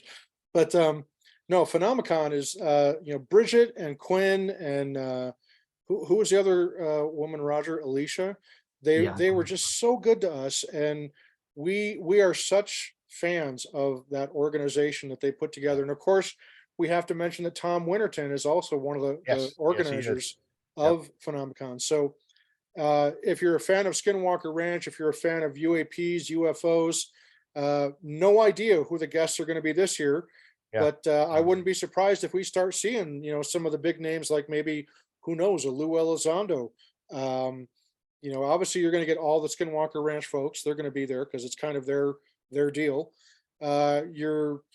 You're going to see, hopefully, we'll get to see guys like Greg Lawson come back. I'd love to see Denny Pearson come back and give Yeah. another presentation on the Lost Roads mine. Just all kinds of great speakers that come, and it doesn't matter what your area of interest is. If you're just there about UFOs, they've got MUFON people there. They've got all kinds of great people there to learn about UFOs and network with those people. You got April Slaughter, who takes care of the ghost and haunting, paranormal activity kind of stuff. And then you got the UFOs, UAPs, and the Bigfoots. We're always going to have Dr. Jeff Meldrum, I think, is going to Yeah. Yeah. stay there. Yep. So getting and you get to talk to these people, and it's so great. And then you get to meet the other conference attendees, and you find Yeah. out how much you have in common with them and how cool they are. Exactly. And Exactly. I cannot begin to tell you enough, folks, how grateful I am that my paths crossed with Jeff Freeman. I mean, truly, Oh, he's not just I'm glad yeah. he's Agreed. just such a good, humble, down to earth guy. And Roger and I just think the world of you, Jeff. I We love you appreciate that. dearly. I do too with you guys. It was that, and it made it so. And like you said, you're rubbing elbows with all these people that are like-minded. Um, and so many of the insiders that came up, and I told people, hey, I'm going to be hanging out by the, until David and them kicked me out here by the insiders booth. If you want to come up and say hi, I'd love to meet you. And so many people did. Yeah. It was just awesome. And in all the different areas of interest, like you just mentioned, you went through all of them. And then in Cypress Paranormal Research Team, Mhm. CPR, they were there. Excuse me. And they're based out of Texas. And I'm hoping when I'm heading to Texas after I leave Florida, I'm going to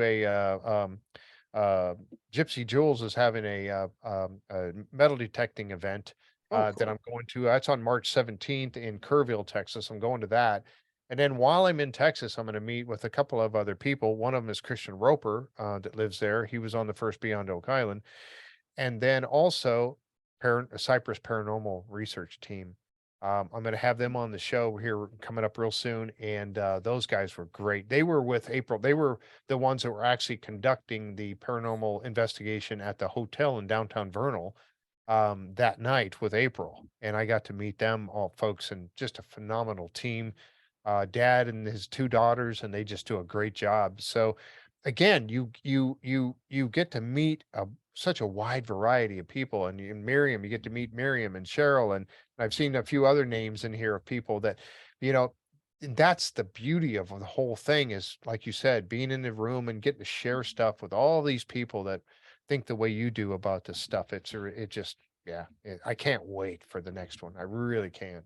Right on. Well, it sounds like it looks like we got some good representation from the Lone Star State here. I know my dear friend May and her husband Kevin are here watching right now, and I think there's at least one or two other Oh, folks she said from Kerrville's not far from them. from the I'll great. be there. I'll be Yeah. there right around the 17th. I'm going to stay in Texas probably at least 3 weeks. May, trust me, this is a guy that when you meet him, you're going to love him. He's just the coolest guy.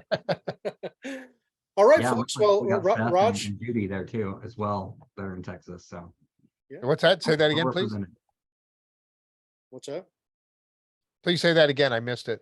Oh, I was just saying, in the chat, we have Seth that lives in San Antonio, I Oh, believe. great. And Dad's in Harper, and then Judy is from Texas as well. So got some really good representation there from the state of Texas. That's awesome. Very nice. Yeah. That's Cool, why I'm cool. starting my way when I head out of here, when I leave Florida. I'm going across into Texas. There's a few people I need to meet in Houston, and then make my way over to Kerrville. and I'm going to stay there. I'm going to be in that area for probably about 3 weeks at least. And I want to meet as many people as I possibly can while I'm there. And if you guys are there, if you'd like to, have lunch together or something like that, let me know. I'll be staying at one of the campgrounds. I haven't picked the campground just yet, and I got to get that done because they fill up so fast. But I'll be staying at one of the campgrounds right there in the Kerrville area. So I'd love to meet folks that want to come out. And Seth said, "I'll hold you to that." All right, I'm serious. I'll be there. Like I said, I, Gypsy Jules is having it's the Garrett metal detector. It's an event going on where oh, it's a nice. staged event where they put all kinds of coins and tokens into this area, and they teach you how to metal detect, and you go out there and you find them, you get win prizes and stuff. It's going to be a lot of fun. And she's one of the treasure hunting people that I've Yeah, kind of hooked up with. Roger, isn't she one of Terry Carter's friends as well? Yes, I think Yeah. so. Yeah. Yeah, that's cool. Yeah. Right on. Well, folks, we're going to go ahead and we're going to open the floor up to some Q&A now. So if any of you have any questions that you want to ask Jeff, or any topics in particular you want to talk about, specifically Skinwalker Ranch or UFOs, UAPs, Bigfoot, anything like that, you want to ask all three of us or just one of us, the floor is now yours. So if anybody wants to just kind of wave their hand or anything like that, and let me know if you got a question or anything to say. And if not, then we'll keep talking. Yeah, definitely can. I was gonna mention, some of some of the people that I've met down here. One of the guys that were on was on. Uh, oh, okay, about her skulls. I did, and she's really into that. I mean, she had some there at the booth, in her booth, about the skulls and stuff. But I didn't get to. We got a bit interrupted. I tell you what, her booth is one of the booths that there's a line. There was a line there most of the time, asking her questions, and I did, and she started to explain, and then we got other people coming around and everything, and I never got the whole story on that. Judy, if you do, put that up there and let us know, because she is really into the whole and I think she attributes that to the lifting of the Behind the Veil, or is it Lifting the Veil, her book? I forget exactly what the name of it is, but yeah, yeah, Miriam remembers them too. Yeah, she had some there. Well, I let's kind of just double back to Skinwalker Ranch, Jeff. A question that you asked both Roger and I when we were on your Insider Insights is what do you think are some of the things that might be what's going on at Skinwalker Ranch? Is it interdimensional? Do you think it's demonic? You think it's extraterrestrials? Do you think it's the government? What are some of your thoughts on that? I think personally for me, and I did a podcast one time with some people that are into, um, what's the term, like interdimensional stuff. Uh-huh. Okay. And I did a podcast one time that I called "Can't Touch This," and I brought in some guests to help me talk about these things. And in that, and I'm going to answer the question a long way if you don't mind, but here's how that works. I did, in this podcast that did called "Can't Touch This," I talked about the fact that as human beings, we are limited in, the broad spectrum of things. The visible light is yay big, but as humans, we can only see this much of it. Same thing with hearing. The broad spectrum of sound frequency but we can only hear this much of it. Are we also as limited in what we can touch? So you take all of our senses, and you see the limitations we have with hearing, seeing, smelling is another one. Is it also possible that there are things that we're limited on what we can touch and feel? Right. I think the answer is yes to that. So you take those senses. If we're limited on all those senses, is it possible that things can exist in our world around us that we can't smell, touch, see, or hear? And I think the answer to that is yes. Okay, so now you take that interdimensional And I call it interdimensional because it's happening in the same area, but in a just slightly out of phase with us. So my thinking with Skinwalker Ranch, part of it, why I don't know, it focused because of the basin that it's in, like a parabolic antenna or something, or what it is, I'm not sure. But I think personally that it is a place where those different dimensions actually kind of coincide, or they connect with one another temporarily, but in kind of focused in this one area.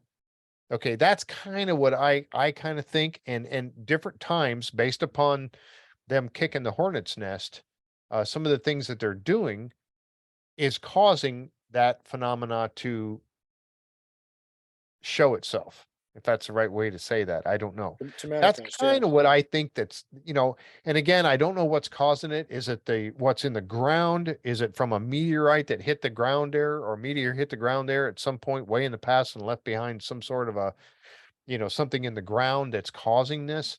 Why do the UFOs keep showing up there? I Right. mean, there has to be a reason for these things. But that's kind of what that's what I kind of think is happening there. And these guys are getting closer and closer to coming up with some ways to detect it, I think. Yeah, I agree. I think there's a lot of people that unfortunately for them they have to be able to see it. And what people don't understand is that there are some things that you just can't see. Right. And like a good example, your microwave oven. Okay, now you can put an item in your microwave oven and you can set it and you can cook it, but are you actually able to physically see those microwaves that are cooking your food? And the answer is no, you cannot see them. Can Right. you step outside and can you see the cosmic rays that are coming down through the atmosphere? Can you see the UV rays? Now we can see the effects of things like UV rays. We can Right. see the effects of radiation and different things like that, but we can't see them. So if you're somebody who bases everything off of, well, if I can't see it, then it's not real, that's really kind of the wrong approach to take, because I think as I mentioned when we talked on your program the one time, Jeff, I think with Skinwalker Ranch, it's kind of a little bit of everything. There are things that happen out there that make you say, wow, this is classic poltergeist trickster like phenomena, where it's not necessarily malevolent, but it's not exactly you know something that would also be termed benevolent either. It's Right. not Right. necessarily benign. And then you have things happen like what happened with Tom Winterton's scalp, where his scalp began separating from his skull. Right. uh, and then there's been other things that have happened where both Brandon and Thomas and Caleb have mentioned that there definitely at times seems to be something malicious or malevolent that's there. And then you have UAPs appearing. You have actual UFOs. This last year, they didn't see just UAPs, but they saw, Yep. what they're pretty sure was a UFO. Right. Then you've got what they discovered in the Mesa this last season. There is in fact some massive metal object of unknown origin buried deep within the Mesa. And from what it looks like is that the Mesa walls were collapsed on purpose. Yes. So I think they the were. so the thing is, are we dealing with something extraterrestrial? Is this some ancient, or is it some, as I tend to think, some of it? Uh, there's a hypothesis that came out about maybe 20 years ago or so, and it may even be older than that, but it's called a crypto-terrestrial hypothesis, which is there are other creatures, other beings that have always been here on this earth, but for whatever reason, they're able to keep themselves hidden, whether that's through technology or some other natural ability that they have to where they can't we can't always see them. And thank you for coming, Miriam. Sorry that you have to go. Thanks for coming. um and But these cryptoterrestrials are apparently, there's people out there that think that maybe some of what these when people talk about seeing the stereotypical gray aliens. Maybe that's Right. what these things are. Is maybe they're not from another star system. Maybe they're not from, maybe they're not extraterrestrial.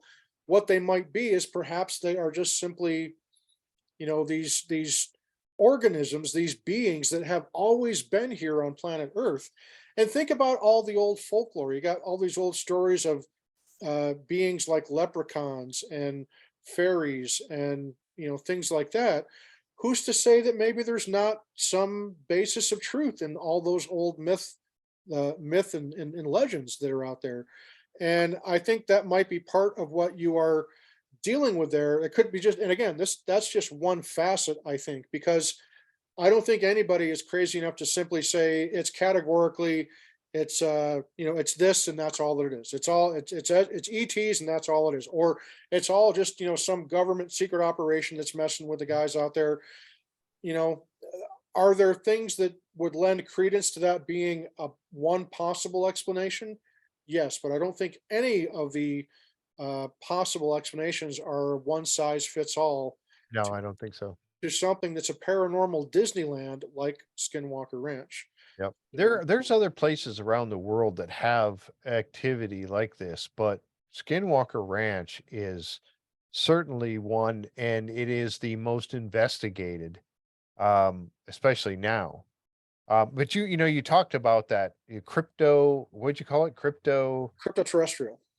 Crypto terrestrial. And I think that some people would attribute Bigfoot to that in that category because there's been talk about Bigfoot being able to suddenly disappear. There'll be somebody will see one and then they kind of try to track it and then it's simply gone. I mean, gone, just disappeared. And so they're saying, does the Bigfoot, if it exists, does it have the ability to step into that different dimension or that different uh outside of the realm of what we can see, touch, hear, and feel and smell? Well, exactly. And I remember, I think it was on Expedition Bigfoot, where Ronnie LeBlanc was talking about how one of the Native American legends is that Bigfoot is able to actually, Bigfoot is actually like an interdimensional creature that occupies the same space as we do, but at the same time uh, isn't. If that makes any sense, like they can hop from one dimension to the other, Right. and that could potentially explain why there's never been any bones or skeletons found of Bigfoot. Exactly. Um, I remember listening to one Native American folklore story that talked about how Bigfoot and Sasquatch are able to derive their power from trees, and that's why they're so prominent in areas that are very heavily wooded with forests and things like Right. that. Um, so I kind of wonder if maybe there isn't some kind of this, unknown, untapped energy that's out there that we just simply dismiss as not being worth pursuing. That maybe where some of the answers are found with is some of these fringe topics. Yeah, exactly. I seen Diana asked if she said, Jeff, would you go out there and spend the night in Homestead 2? Of course, with Thomas and Caleb with you. Deanna, I would do it without Thomas and Caleb with me. Honestly, I would spend the night in Homestead 2 in a sleeping bag on the floor in the kitchen. If they gave me that opportunity, now I would take some stuff with me, some my own paranormal gear. But I would do it in a heartbeat. I would do it. Yeah. So yes, I if they would let me, and you guys could all watch because one of the cameras is inside the kitchen, so you guys could all watch me set up a little cot in there and sleep in it. Yes, I would do it in a heartbeat, just because I'm that curious about what would happen if I did do it. What would you guys? You'd hear me snoring, but you take that part of it out, and then get to see what happens while I'm sleeping. Yeah, oh yeah, I would definitely do it. I'd be I down to join you there, Jeff. I had a feeling you might. you guys have fun storming the castle. I'm just gonna stand back and you guys can tell me all about it. Yeah, I would love to do that. Yeah, I've done, like I said, I've done some paranormal investigations where I've been in parts of a very creepy building by myself me and my cameras and my digital voice recorder. And it was, well, let me just explain this one part. I'm walking down this hallway. This used to be like an assisted living place that was closed down many years called Hillview Manor in Pennsylvania. And I'm walking down this hallway, and each one of these rooms got the doors swing out into the hallway, and every one of them has an open door, and there must be 15 on each side. And I'm walking down this hallway, and I got my night vision camcorder going, and I got my voice recorder going, and I'm walking down this hallway. And if you tell me right here that that wouldn't freak you out, then you must have nerves of steel, because it freaked me out. And I'm walking down here and I'm thinking, if one of these doors slams, after I get done soiling myself, I'm gonna run out of here. But I mean, I'm walking through there, and I'm looking, and I'm like, oh. And some of them had like rocking chairs and stuff in them, and I'm looking in the room, and I'm like, okay, and I'm doing my thing. I'm trying to do my thing, but I would do it, and I would sleep in there. If I had the opportunity, I would spend the night in there, just because I want that experience. I want to investigate what's happening. And see, for me, it's not the case that I would be scared to be out there by myself. That actually wouldn't scare me. My reservation for wanting to go out there is the hitchhiker effect. Yeah, yeah, I don't, that's and something. just knowing the way that the hitchhiker effect works, the hitchhiker effect has a tendency to not necessarily mess with the person that was there at the ranch, but whoever you bring it home to. So in my case, my wife and my children, I would not want to subject my wife and children to whatever that quote unquote hitchhiker effect would be. And that's my whole reason for not wanting to go out to, actually set foot on the Yeah. property. And that's something that, and talking about these insiders, the guys have talked about that quite extensively. The guys at Skinwalker Ranch talked about the hitchhiker effect. And I think it was Travis, was it Travis and somebody's daughter? It was Travis and Thomas, I think, Thomas Winterton's daughter. Yes. They had the same dream. The same dream all the way across the United States apart from one another, and they had the same dream. And they called each other, and they couldn't believe it. They were just astounded by it. So does it happen? Sure seems like it, doesn't it? Yeah, I mean, I Caleb's told stories about him like going home and hearing like the kids are in bed. It's just he and his wife, and there's something walking either on the roof or is upstairs. Goes out, there's nothing there. Can't see Yeah, anything. Goes Caleb's back told me. down, and then it just kicks back up and starts again. So they have to do that to try to get rid of whatever is following him home and being like, you're not welcome here. You need to go Yeah. back, right? So. Yeah, I've never had that, and I hope I never do have that, thing with the hitchhiker effect. And that's one of the, things that I always say, I would never do a paranormal investigation in my own home. Because if there is any kind of entities, and I don't believe that every time that something happens like that, you call it a spirit, a ghost. Mhm. I think sometimes it goes back to what I was talking about before, as to a place where the two dimensions intertwine for just a few moments. I think sometimes that's mistaken as a ghost or a spirit realm, Yeah, when it truly isn't. But quantum entanglement, Denny mentioned quantum entanglement. right. Yeah, exactly. I mean, and someday I will go in and I'll talk about this in greater detail, but I have actually had encounters with an actual full-blown apparition that has appeared in front Wow. of me, Wow. that was undeniably malevolent in nature. Um, I've never been one for, ghost stories, things like that, but until it happens to you, it completely changed my perspective. And Yeah. it's just one of those things that once I would imagine it's the same way for people that encounter UFOs, the same people that encounter Sasquatch, or people that encounter anything that's unexplained, that's not supposed to exist in our reality.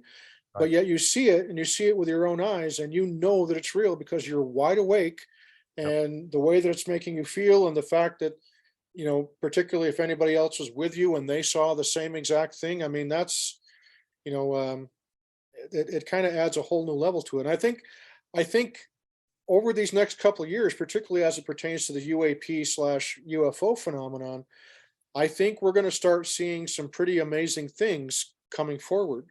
With the passage of this last National Defense Authorization Act that Biden signed into law back in December, contains absolutely groundbreaking legislation that's called the UFO amnesty, which basically opens the door for any current or former federal employee of any federal agency, including the military, that has ever been put under a oath or under any kind of non-disclosure agreement pertaining to UFOs and UAPs.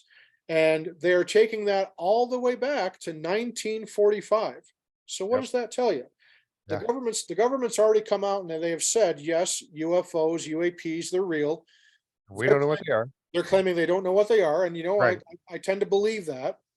But what they're doing now is that they've apparently, and Lou Elizondo in particular has really been uh, hinting at this, that they have found that there is a lot more to what they call the legacy UFO incidents, which would be things like Roswell, Yep.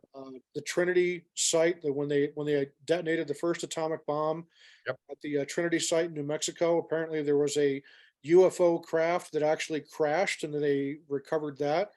And that's 2 years before Roswell. And then you Yep. have ones like Kecksburg, Pennsylvania, in the 1960s, the Gulf Breeze, Florida, Yep. Cape Girardeau, Missouri, in like 1941 or 43, something like that. So I think what's going to happen, and they've already said that people have started to come forward to tell them. So I think what we're going to learn is that these programs did in fact exist, these crash retrieval programs. And I think within probably the next year or two, we're going to start hearing some testimony that's literally going to turn people's world upside down. Because what do you do if you're somebody whose worldview or even your spiritual view doesn't allow for there to be intelligent life elsewhere in the universe that has the capability to visit us, let alone having visited us? So how is that going to rock people's world? I mean, it has the potential to completely, throw everything from the stock market into a tizzy to, Yeah. people that just don't have that mechanism to be able to put that in its place mentally and emotionally. It's like, here we go. And, on Monday, there's no such thing as ETs. And then by Friday, we find out, oh my gosh, there is. And here's the proof. Here's pictures of the craft. Here's pictures of the bodies. Here's what, and I'm not saying that that's what's going to happen, but I'm saying that if something like that eventually materializes, I think we're going to be seeing people that aren't really going to know how to adjust to that Yeah. because that's going to become the new normal. But at the same time, look at what happened when they made the announcement back in 2017 that UFOs were real, and that was a Pentagon admission. Yep. And now a lot of the major news outlets, Fox News covered it, CNN covered it, ABC, NBC, but people didn't care. It was like, oh, UFOs, oh, finally. Yeah. So Exactly. so Yeah. it kind of makes me wonder, okay, if the next one that comes out is, well, now we know that at least some of them are either off world or they're this, crypto terrestrial hypothesis that I was talking about. If it's any one of those things, are people going to take greater notice? And the question is, I honestly don't know. I Yeah. know I Exactly. know I will, but there's a lot of Yeah. people out there that even if all the proof is there, they're going to be like, okay, that still doesn't change the fact that I'm paying $7 a dozen for eggs. Yeah. Exactly. Yeah. Right. And I think that's what it comes down to. But like Seth says, I think that people are ready. I know I'm ready.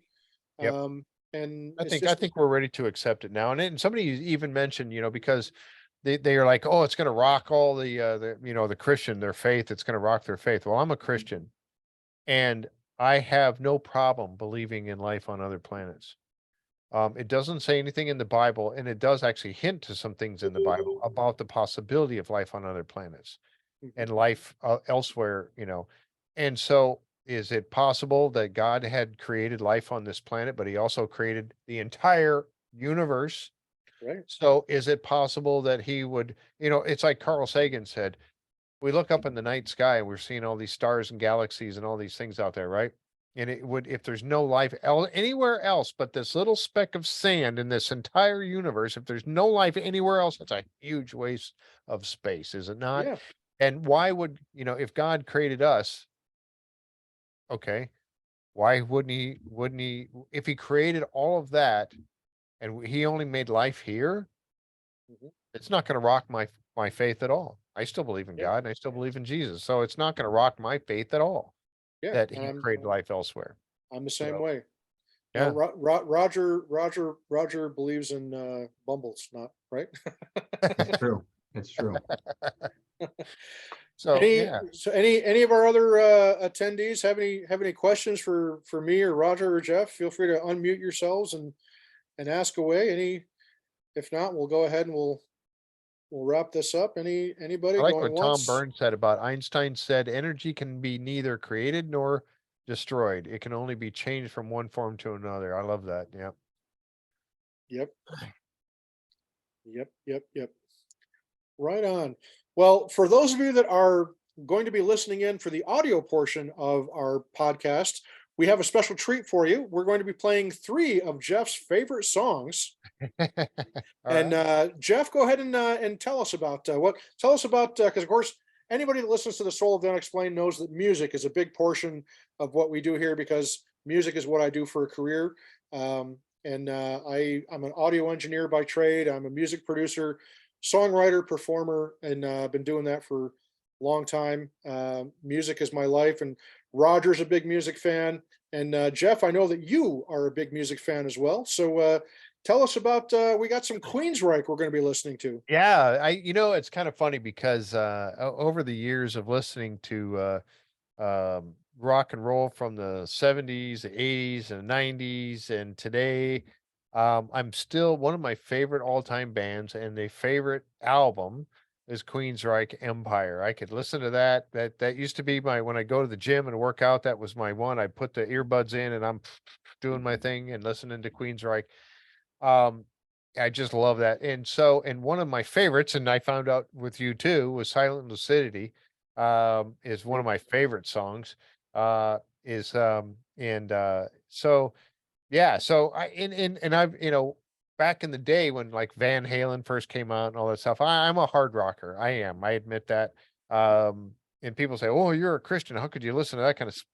Oh, come on. Come on, get over that. It's like I don't like listening to any kind of music, whether it's country or anything, if it has lyrics that are bad lyrics. And then when I say that, I mean I'm talking about down on people, down on others, down on police or anything like that. I don't like it.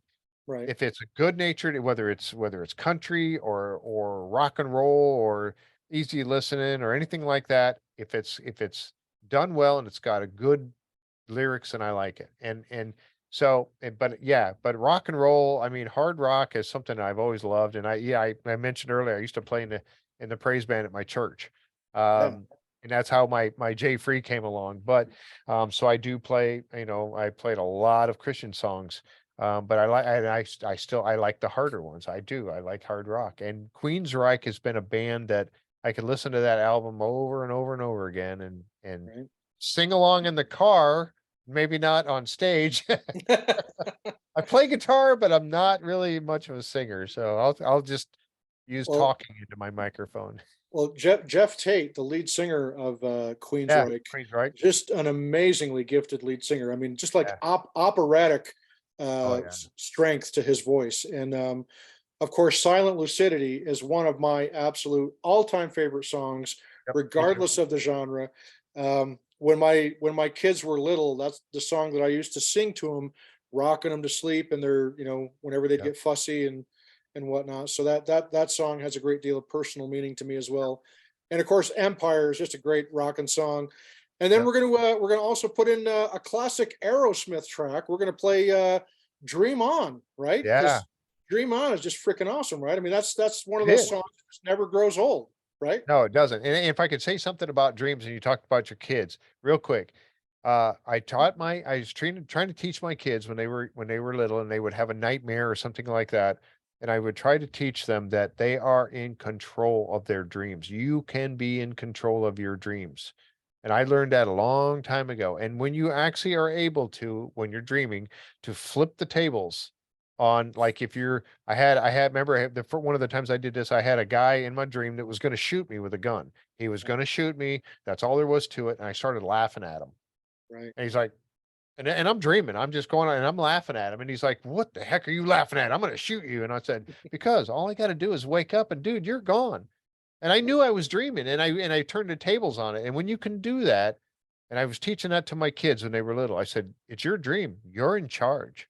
No Yeah. one else is in charge of this." And if you understand that, it helps you to get through that especially as a child, you can help them through that kind of stuff. So yeah, dreams are cool.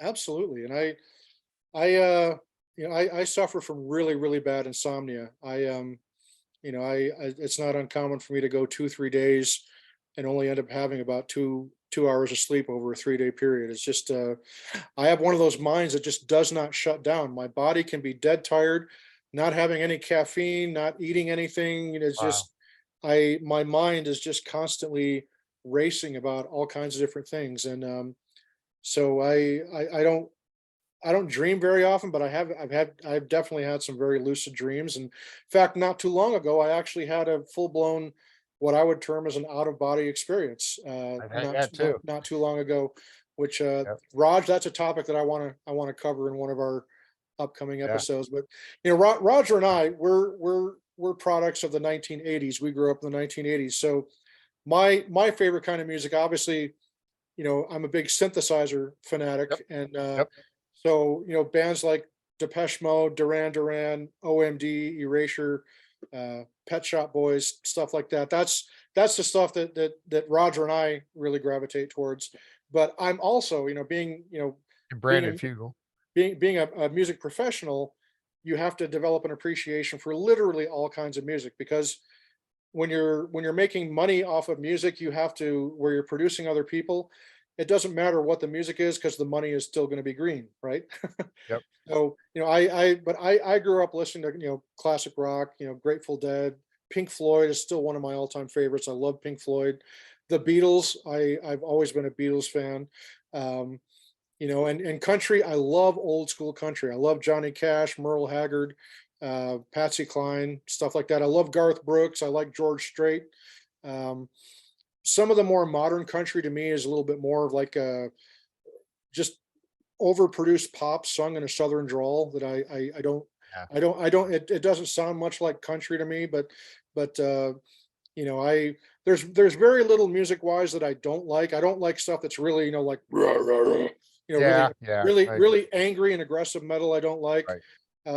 Not really a fan of industrial. I know May knows that I'm not much of a fan of stuff like that. But I mean, even classical, I love classical. I love at Christmas time, I absolutely love, Christmas music. And Denny, no, there's nothing wrong with Keith Urban. Don't have a problem with Keith Urban. Rascal Flats, you and I might have to get into a disagreement, but What about OMC? Zach Brown Band is one of my favorite bands. I love the Zach Brown Band. That's one of my favorites.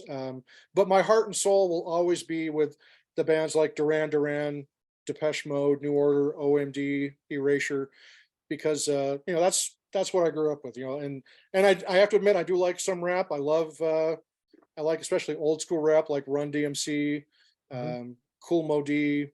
I do like some Eminem. But don't tell my wife I said that, right?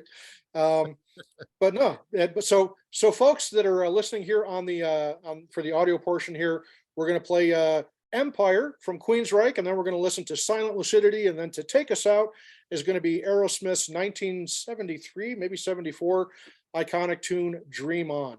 And with that, folks, as I always say, love one another, take care of one another, be nice to bunnies.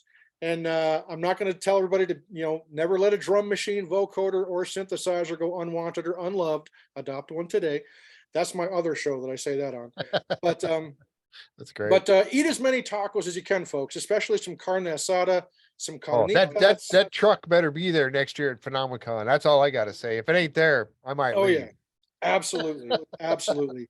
And folks, if you're new to the Soul of the Unexplained, please click the subscribe button here on YouTube and follow us. And we're also on Facebook, we're on Twitter, and we're on Instagram as well. We're more active on Facebook than we are on any of the other platforms, but give us a follow there. And if you have something that you would like to share with us, or if there's a guest that you would like us to bring on sometime, then get in touch with me or Roger via Facebook, the Soul of the Unexplained Facebook page, and we will be happy to speak with you and hear whatever your experience is. And we'll definitely be looking to meet with you, Mr. Freeman, again very soon. And Jeff, tell folks once again where they can go to find more about JFree906. Well, I've got, we have our Facebook page, which is the Curse of Oak Island and Beyond, which expands the beyond is everything but Curse of Oak Island. And also my YouTube channel, which is JFree906. And so you can go out to YouTube, just type in JFree906, you'll find me out there. And I ask, again, just like Roger, just like with Roger and Jim here, if you, if you like the content, click subscribe, and love to have you. Like I said, there's a lot of different things out there to enjoy, and I try to break them up in the different playlists, as if I remember to do that on them. But yeah, quite a bit of different things out there. So if you like it, let us know. Right on. And thank you again, Jeff, for taking the time to meet with Roger and I had I. a great time. You guys are awesome. Thanks to everybody in the Thank you. gallery that was here chatting along with us. Thanks to May and to Denny and to Diana, forgive me, Judy, and to Paula and to Ray and to Seth and to Tom and to Ron, and just to all the folks that were able to join us today, and to Cheryl Carter as well. Thank you for tuning in, and we will be back very soon with another episode, episode 9 of The Soul of the Unexplained. Raj, I'll let you take it from here. All right. Thanks, everybody. Hope you have a fantastic evening, and we're out.